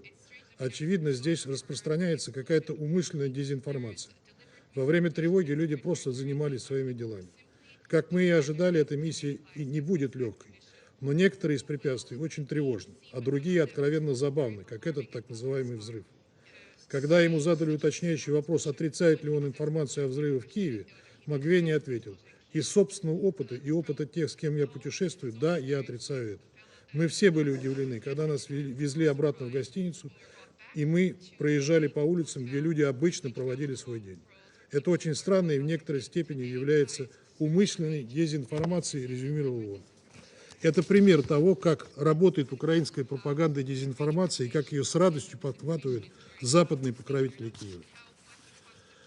Сегодня, госпожа председатель, мы видим очередные попытки Соединенных Штатов и их союзников заставить секретариат ООН провести так называемое расследование якобы имеющих место поставок иранских беспилотников для использования на Украине.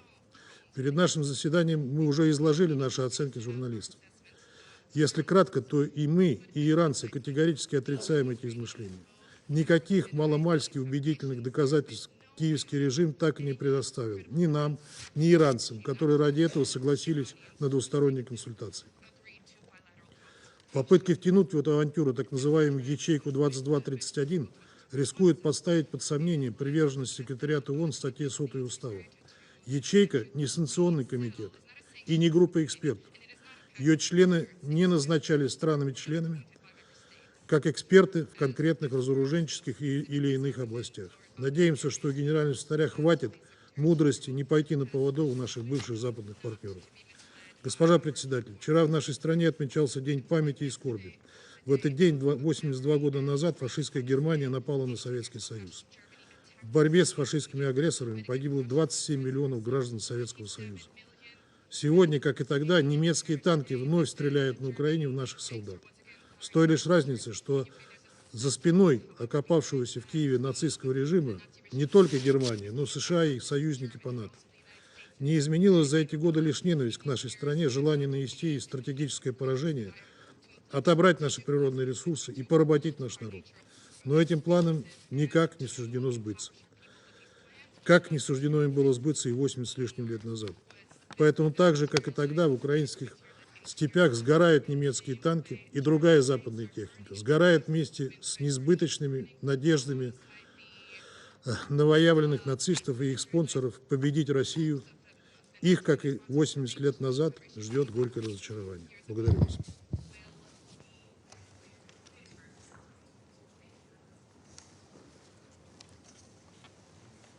I thank the representative of the Russian Federation for their statement. I shall now make a statement in my capacity as the representative of the United Arab Emirates.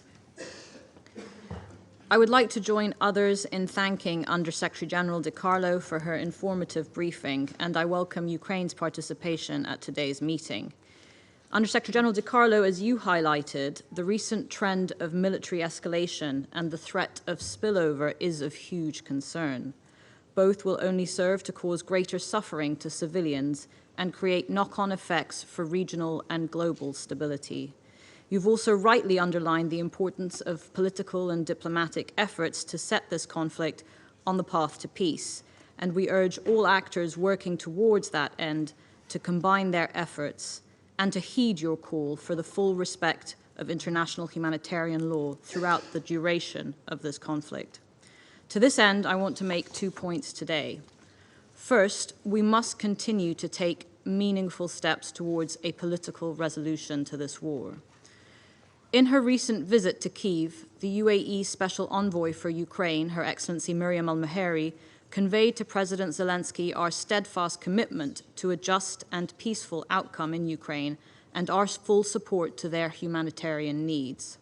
We welcome also the efforts of the Africa Peace Initiative's presidential delegation, who recently visited both Kyiv and Moscow and made a call for peace, demonstrating global support for the stabilization of the world order. While this conflict seems intractable, today we must engage in the practical steps necessary to alleviate human suffering and engage in trust-building exercises between the two countries. The UAE is trying to do its part. We continue to support prisoner exchange initiatives. We strongly support the renewal of the Black Sea Grain Initiative, which remains vital for global food security, and we will support its full operationalization with practical measures. And we encourage the full implementation of the MOU on Russian fertilizers and food products in the ongoing discussion. Second, the humanitarian situation must remain our clear focus today and in the coming days and weeks ahead. During her visit, Minister Al-Maheri had a direct and clear-eyed view of the dire humanitarian situation on the ground in Ukraine. She underlined the UAE's unwavering humanitarian support to all people affected by the conflict. As such, the UAE is distributing $100 million of aid for Ukraine. With 53% of energy facilities in the country impacted by the fighting, the UAE's donation includes generators and LED lights for civilians. We are also providing supplies for newborns and babies, as well as a grant of $4 million for programs supporting the welfare of orphaned children under the Olena Zelenska Foundation. As the conflict prevents millions of children and students from attending classes, the UAE will also donate 2,500 laptops to those affected so that they can benefit from remote learning. Children must remain the focus of our efforts, and their rights should be upheld and protected at all costs. The weight of war falls heaviest on children. We are dismayed by reports of violations against the children of Ukraine. All parties must meet their obligations for the protection of children caught up in this war. 530 have so far already lost their lives and their futures. We stress once again the importance of humanitarian services reaching all those in need. The safety of humanitarians responding to the Kakhovka Dam flooding must be assured. All parties must comply with their obligations under international law, and we encourage all relevant actors to facilitate the life-saving work of humanitarian actors. We are also acutely aware of the dark potential of a nuclear accident at the Zaporizhia nuclear power plant. This has been addressed numerous times in this chamber, and the name Chernobyl echoed with good reason. We continue to monitor the situation closely, and we welcome the continued efforts of the IAEA, including Director General Grossi's visit last week and the work of the IAEA teams on the ground, to avoid a nuclear accident that would have devastating and long-lasting consequences for decades to come. The UAE emphasizes the importance of the continued non-use of nuclear weapons. The world has avoided their use for the past 77 years. This must be maintained. Nuclear rhetoric is dangerous and destabilizing and undermines efforts to forge peace. We must all see this as a collective red line. Ultimately, de-escalation, diplomacy, dialogue are the only way forward. None of us could have imagined in March 2022, during the first UAE presidency, when the conflict had just started, that we would continue to see such significant escalation almost a year later. we urge the international community to redouble all efforts to ensure that future generations are not scarred by the failure to maintain international peace and security on our watch. The UAE will continue its humanitarian work and its support for all mediation efforts in the meantime. We stand ready to assist genuine efforts to bring the war to a just, sustainable end in line with the UN Charter. Thank you. I will now resume my function as President of the Council. I now give the floor to the representative of Ukraine. Madam President, distinguished members of the Security Council, Under Secretary Di Carlo, I also recognize the representative of Putin's regime in the permanent seat of the Soviet Union. His intervention today, as usual, was as sincere and as perverse and cynical as his war party Gauleiter's words a year ago, who said, according to the Russian official tweet, "The goal of Russia's special military operation is to stop any war that could take place on Ukrainian territory or that could start from there." 2 weeks ago, this criminal regime blew up the dam of the Kakhovka hydroelectric power plant in an attempt to prevent Ukraine's possible counteroffensive actions across the Dnipro River. This was yet another blatant violation of the ICJ order of the 16th of March 2022. Since then, Ukraine has done its utmost to mitigate the immediate consequences of this act of terror and ecocide, evacuating people, providing them with humanitarian aid, ensuring access to drinking water for the local population, and prevention of infectious diseases have been among the key priorities of my government. Systematic work marked with the engagement of the UN and other international actors has been organized on the right bank of the Dnipro River. At the same time, the left bank has been turned by the Russian occupiers into no-go zone, closed even for the United Nations.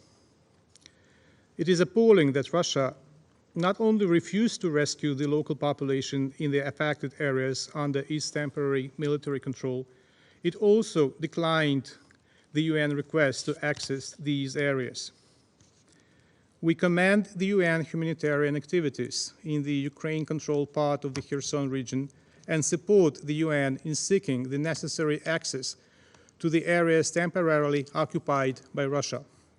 To this end, the government of Ukraine has promptly provided all security guarantees to the UN for fulfilling humanitarian operations in the entire affected area. We echo the call by the UN Humanitarian Coordinator for Ukraine, Denise Brown, on the Russian authorities to act in accordance with their obligations under the international humanitarian law and grant access to people in the occupied territory who urgently need life-saving assistance. The situation there remains critical, and the number of people reported missing so far, 109 people, may not fully reflect the grim reality. While in the occupied areas Russia simply denies access, it also tries to undermine the humanitarian operations in Ukraine-controlled areas with unbated shelling. For instance, on June 20th, a rescue team of the State Emergency Service of Ukraine came under Russian fire in Kherson.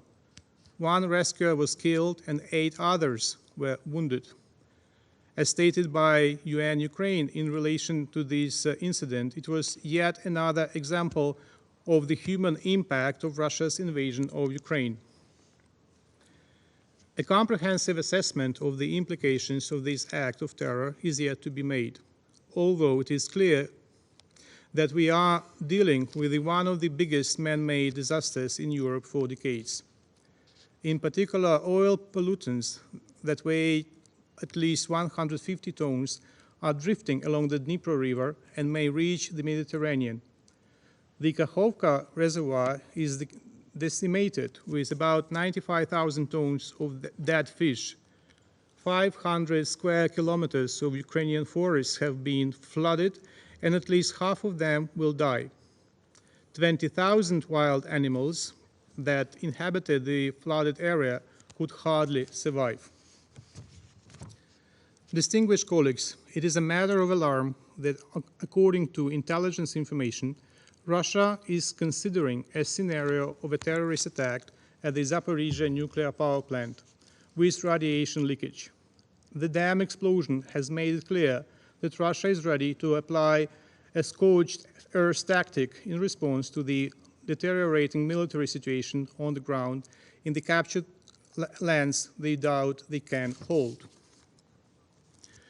We therefore urge the international community to take the threat of this act of nuclear terror seriously and to step up pressure on the Russian Federation to prevent these menacing developments, including but not limited to introducing strengthened restrictive measures against the Russian nuclear industry and military-industrial complex.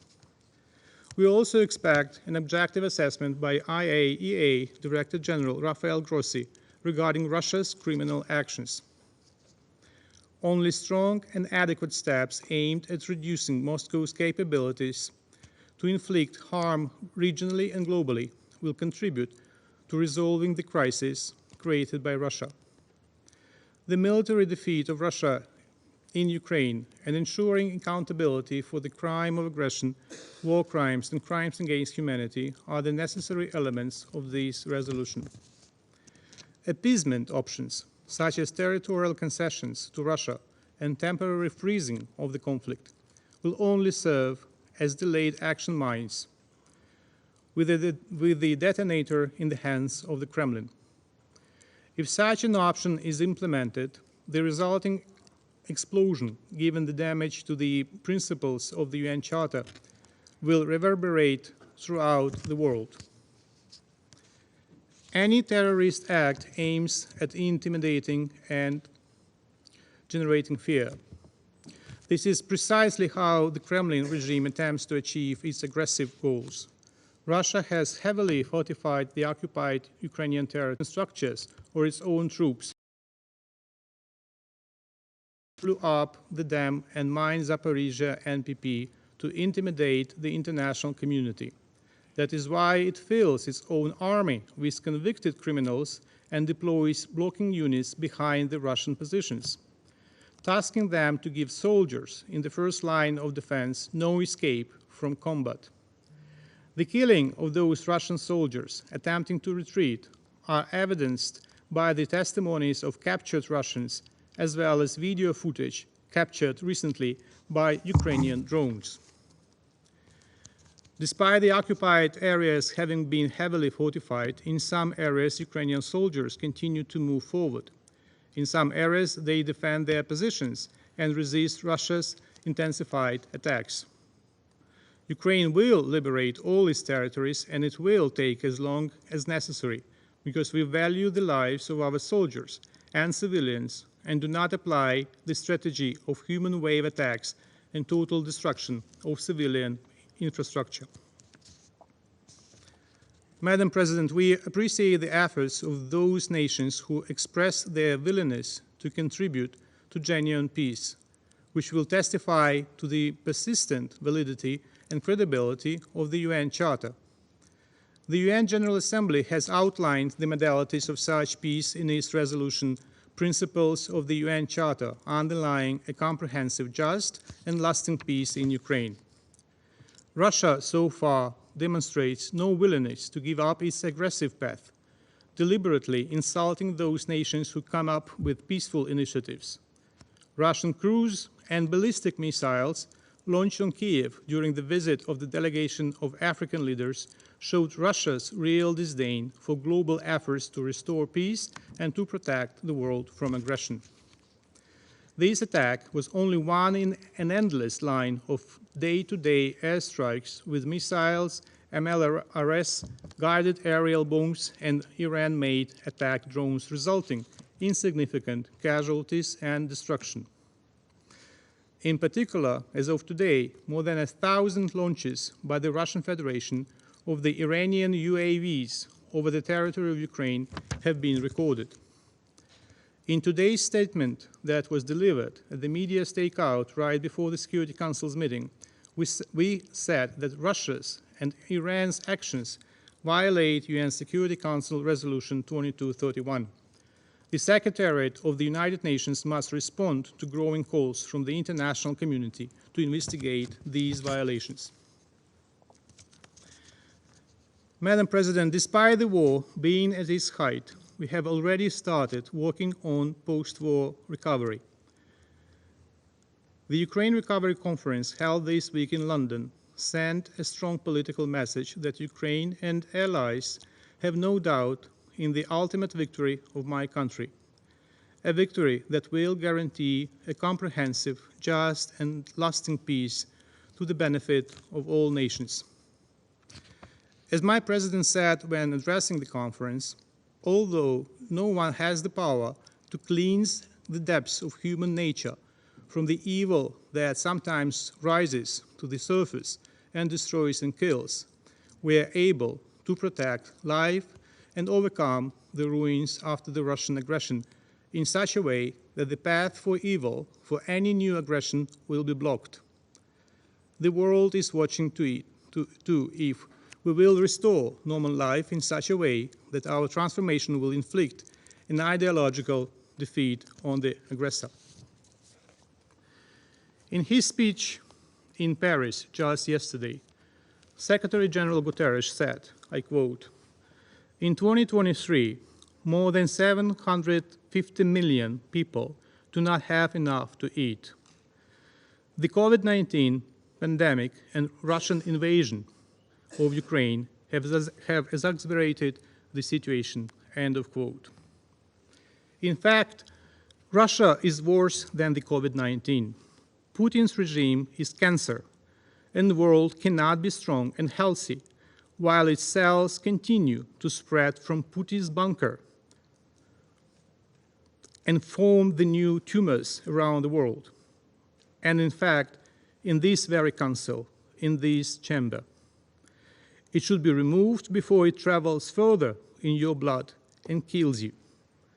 The choice is yours, ladies and gentlemen. Choose life. Thank you. I thank the representative of Ukraine for their statement. I now give the floor to the representative of Lithuania. Thank you, Madam President. I am delivering this statement on behalf of the Baltic states, Estonia, Latvia, and my own country, Lithuania. I thank Under-Secretary General Rosemary DiCarlo for her briefing and the United Arab Emirates Presidency for the opportunity to address this Council. Russia's unprovoked, unjustified, and illegal war of aggression against Ukraine, aided by Belarus, is ongoing for almost a year and a half now. Innocent people have been killed, injured, and displaced from their homes. Families have been torn apart, and children have been orphaned. The physical and emotional scars of the war will be felt for generations to come. Schools, hospitals, and other public facilities have been destroyed, leaving people without the access to essential services. According to the World Bank's assessment, carried out in collaboration with the Ukrainian government, the European Commission, and the United Nations, the reconstruction needs for the damages caused by the Russian aggression against Ukraine are estimated to be around 411 billion over the next decade. This staggering amount highlights the severity of the damages caused by the Russian aggression and the need for significant investment to rebuild the country. The calculations conducted so far, however, do not incorporate the detrimental impact of the Kakhovka Dam destruction by Russia and its humanitarian, economic, and ecological consequences. Madam President, it is unacceptable that despite the repeated calls from the United Nations on the Russian Federation to provide safety guarantees for crossing the front line to the left bank of the Dnipro River and ensure humanitarian access to all civilians impacted by the destruction of the dam, such guarantees have not yet been provided. It is imperative that Russia takes immediate action in accordance with their obligations under international humanitarian law to allow United Nations to provide the much-needed humanitarian aid to those affected by this devastating act, including in Oleksky. The Baltic states are among the top bilateral aid donors to Ukraine as a percentage of our GDPs. Estonia, Latvia, and Lithuania already provided 1.5 million euros of immediate assistance to Ukraine to alleviate the consequences of Kakhovka Dam destruction, and this does not include private initiatives. The costs of addressing the repercussions of Russia's aggression against Ukraine as a sovereign nation are consistently increasing, while only 26% of the total 3.9 billion required for the humanitarian response in Ukraine has been funded up to the point. We urge the international community to persist in providing the necessary funding. The work of the UN and its agencies to ensure close monitoring and proper documentation of massive human rights abuses and violations of international humanitarian law should continue. We hope for an objective and accurate assessment of the situation due to Russia's full-scale invasion in Ukraine in the forthcoming annual reports of the Secretary General on conflict-related sexual violence and children in armed conflicts. Madam President, allow me to express Estonia's, Latvia's, and Lithuania's appreciation for the active UN engagement in alleviating the global consequences of Russia's aggression, including through the Black Sea Grain Initiative.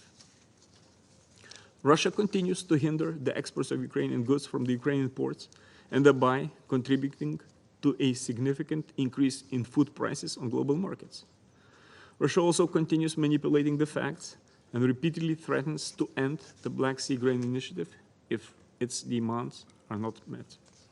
In fact, according to available statistics, including of Russian origin, Russian exports of grain and fertilizers have been consistently high in recent years. In case of grains, they are even reached record levels. In 2022, due to higher prices, Russia's export revenues from fertilizers increased by impressive 70 to 150%, depending on the source. According to the FAO, the export volume of Russian fertilizers in 2022 has only decreased by 10%. Russia must stop blackmailing global community and allow the Black Sea Grain Initiative to operate at its maximum potential. Finally, Madam President, our countries continue to argue for the full Russia's political and military leadership accountability for the crime of aggression. The core group of the Special Tribunal for the Russian Crime of Aggression will hold its fourth meeting in Warsaw on the 29th and 30th of June, and we call on all other states and international organizations to join our collective efforts. We will continue to stand with Ukraine and its people for as long as it takes for Ukraine to rightfully defend itself against Russia's brutal war of aggression. The only path for the comprehensive, just, and lasting peace in Ukraine is the one based on full respect of Ukraine's independence, sovereignty, and territorial integrity within its internationally recognized borders. Withdrawal of Russian troops is key precondition of that. We welcome all the efforts of our global partners in reaching peace in Ukraine that are in line with Ukraine's peace formula, the UN Charter, and the international law. I thank you, Madam President. I thank the representative of Lithuania for their statement. I now give the floor to the representative of Poland. Madam President, members of the Security Council, Poland appreciates the convening of today's timely meeting and duly notes all the insightful remarks delivered by Madam Undersecretary Di Carlo and other distinguished speakers. Madam President, for close to 500 very long days and nights, Russia has been ruthlessly pursuing its brutal aggression against Ukraine. During that whole time, it has also cynically dismissed all the appeals for stopping the bloodshed and removing its troops from the Ukrainian territory, no matter how loud and clear they have been, or from which corner of the world they originated. Therefore, for the last couple of weeks, the international community has been closely following the efforts of the Ukrainian armed forces determined to liberate their country from the Russian illegal occupation. In this context, let me draw your attention to the following three issues. Firstly, Russia needs to bear the full cost of the destruction its aggression has caused. With Russia's continued attacks on Ukraine's critical and civilian infrastructure taking full scope of the reconstruction process, will be an especially crucial challenge. After 16 months, it is obvious that what Russia cannot take, it will try to destroy. Shattering the livelihood of thousands of innocent civilians by blowing up the Novakharkovka Dam is just one of the most recent examples of this cruel strategy. Therefore, Poland reiterates its full support for the creation of the comprehensive registry of all the damages inflicted by the Russian invasion, followed by a close coordination and transparency of the reconstruction efforts. In this respect, we commend the Ukraine Recovery Conference that took place in London over the last 2 days. Its aim was to prepare a political, legal, and financial base that would enable comprehensive assistance for reconstruction to be provided to Ukraine. And as such, it definitely fulfilled its goals. Secondly, Ukraine has a perfect right to freely choose their alliances and partnerships. It needs to be able to decide by itself which international partners it wants to build its future prosperity with. This naturally includes security cooperation. Kiev is looking forward to concrete prospects for ensuring its security after the Russian aggression is put out, and Poland fully understands and supports this approach. Last but not least, we must bear in mind that although the process of reconstruction of Ukraine will be costly and lengthy, it is in the interest of the whole world. According to some estimates, at least 600 million consumers worldwide directly depend on Ukraine's agricultural production. We firmly believe that only a complete and unconditional withdrawal of Russian forces from the internationally recognized territory of Ukraine can provide a chance for a just and stable peace, facilitating a long-term solution for global economic recovery and an improvement in the world food situation. Even if we manage to stop the bloodshed today, reinstate the primacy of international law, and establish peace, the consequences of this war will be felt for a very long time. I thank you. I thank the representative of Poland for his statement. I now give the floor to the representative of Czechia. Well, thank you, Madam President. I have the honor to deliver this statement on behalf of Slovakia and my own country, Czechia. We fully align ourselves with the statement to be delivered by the European Union. Let me thank you for convening this important meeting, and of course I would like to thank Under-Secretary General Di Carlo for her briefing, which unfortunately only adds to the bleak picture of the devastating consequences of Russia's unprovoked and unjustified military aggression against Ukraine.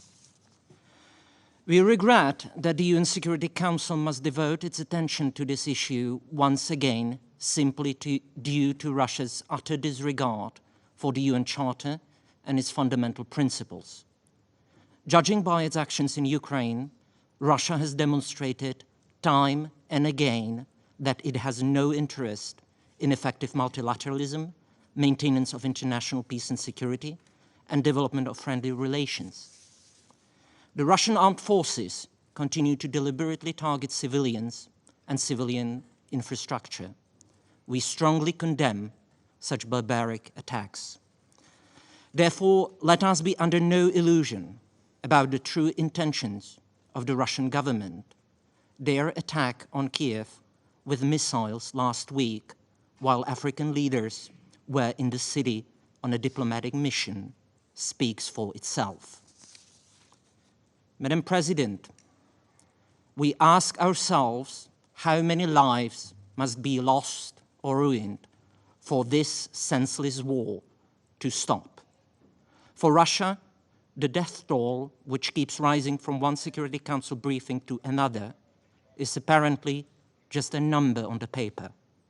Russia's disregard for international humanitarian law and human rights is also evident in its ongoing repression of its own citizens. We were also horrified by the destruction of the Kachowka Dam and by the very disturbing reports that the Russian forces were shelling Ukrainian rescue workers who were trying to reach flooded areas in the Kherson region. We call on Russia once again to stop immediately its aggression against Ukraine and to withdraw its troops from the territory of Ukraine within its internationally recognized borders, including Crimea and regions where Russia orchestrated its sham referenda. We will also continue to support efforts to hold fully accountable those who committed the most serious crimes under international law in Ukraine, including rape and sexual violence against women and girls. As our foreign ministers agreed during their last bilateral meeting, we will maintain our comprehensive support for Ukraine in its just struggle to preserve its statehood. Czechia and Slovakia have stood by Ukraine since the start of its defense against Russia's aggression, and we will remain steadfast in supporting Ukraine's independence, sovereignty, and territorial integrity until this nightmare ends. And we hope that day will come soon. I thank you. I thank the representative of Czechia for their statement. I now give the floor to His Excellency Mr. Olaf Skog, head of the delegation of the European Union to the United Nations. Thank you very much, Madam President, colleagues. I have the honor to speak on behalf of the European Union and its member states, the candidate countries North Macedonia, Montenegro, Albania, Ukraine, the Republic of Moldova, and Bosnia-Herzegovina. The potential candidate Georgia, as well as Andorra and San Marino, all aligned themselves with this statement.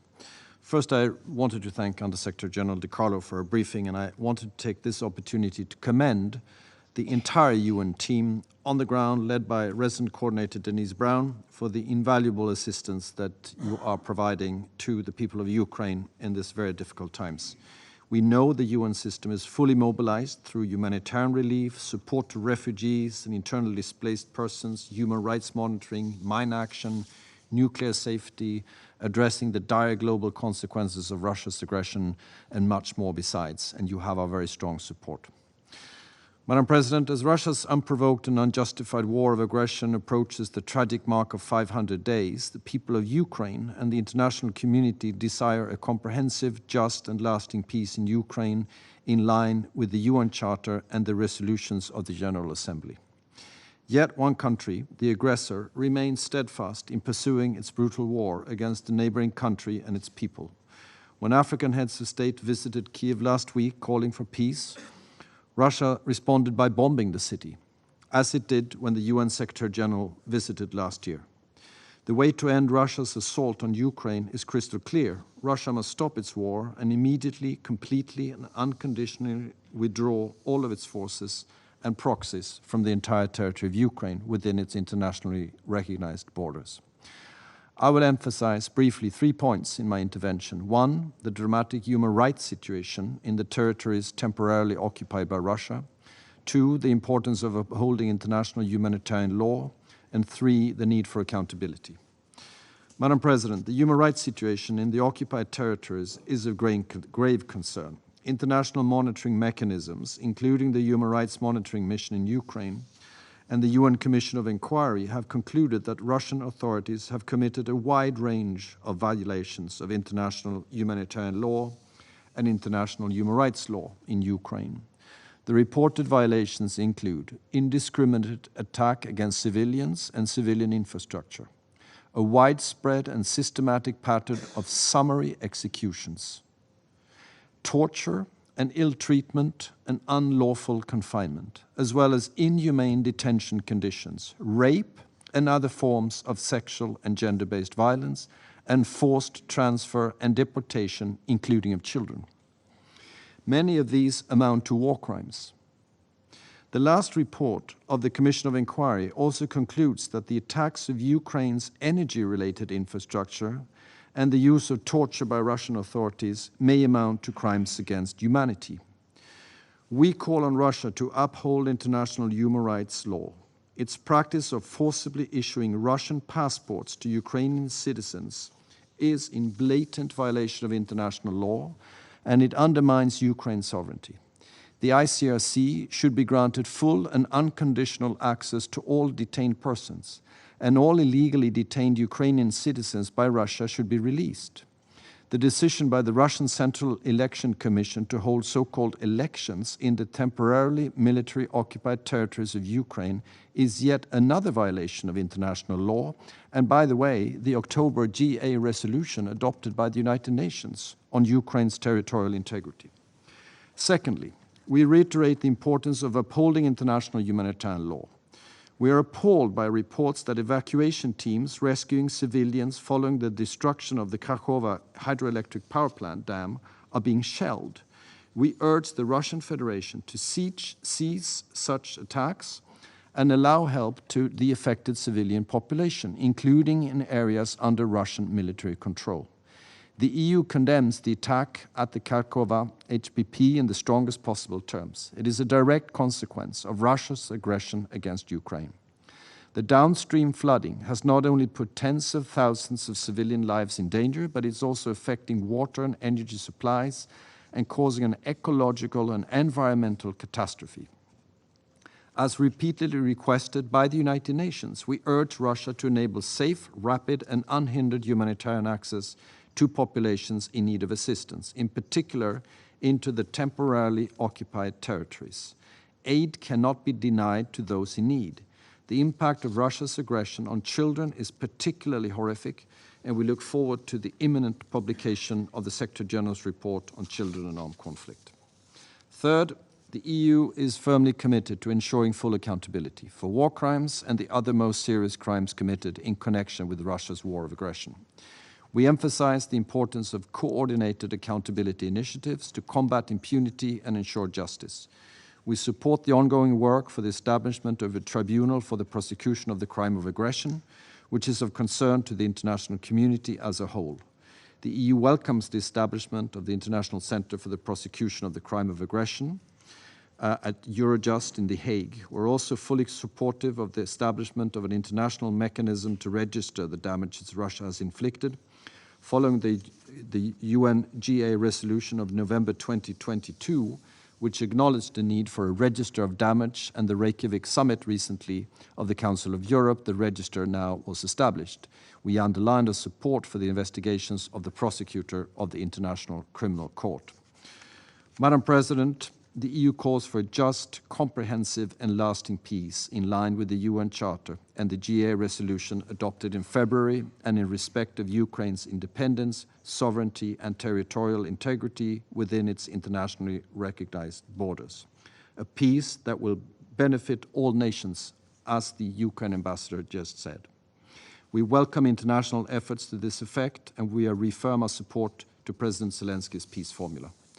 Security Council members must distinguish between the victim and the aggressor in this war of aggression. Under the UN Charter, Ukraine has the right to self-defense against Russia's attacks in order to restore its territorial integrity. It also has the right to request international support for such efforts. The EU is committed to support Ukraine in this regard for as long as it takes. I thank you very much, Madam President. I thank His Excellency Mr. Skog for his statement. There are no more names inscribed on the list of speakers. The meeting is adjourned.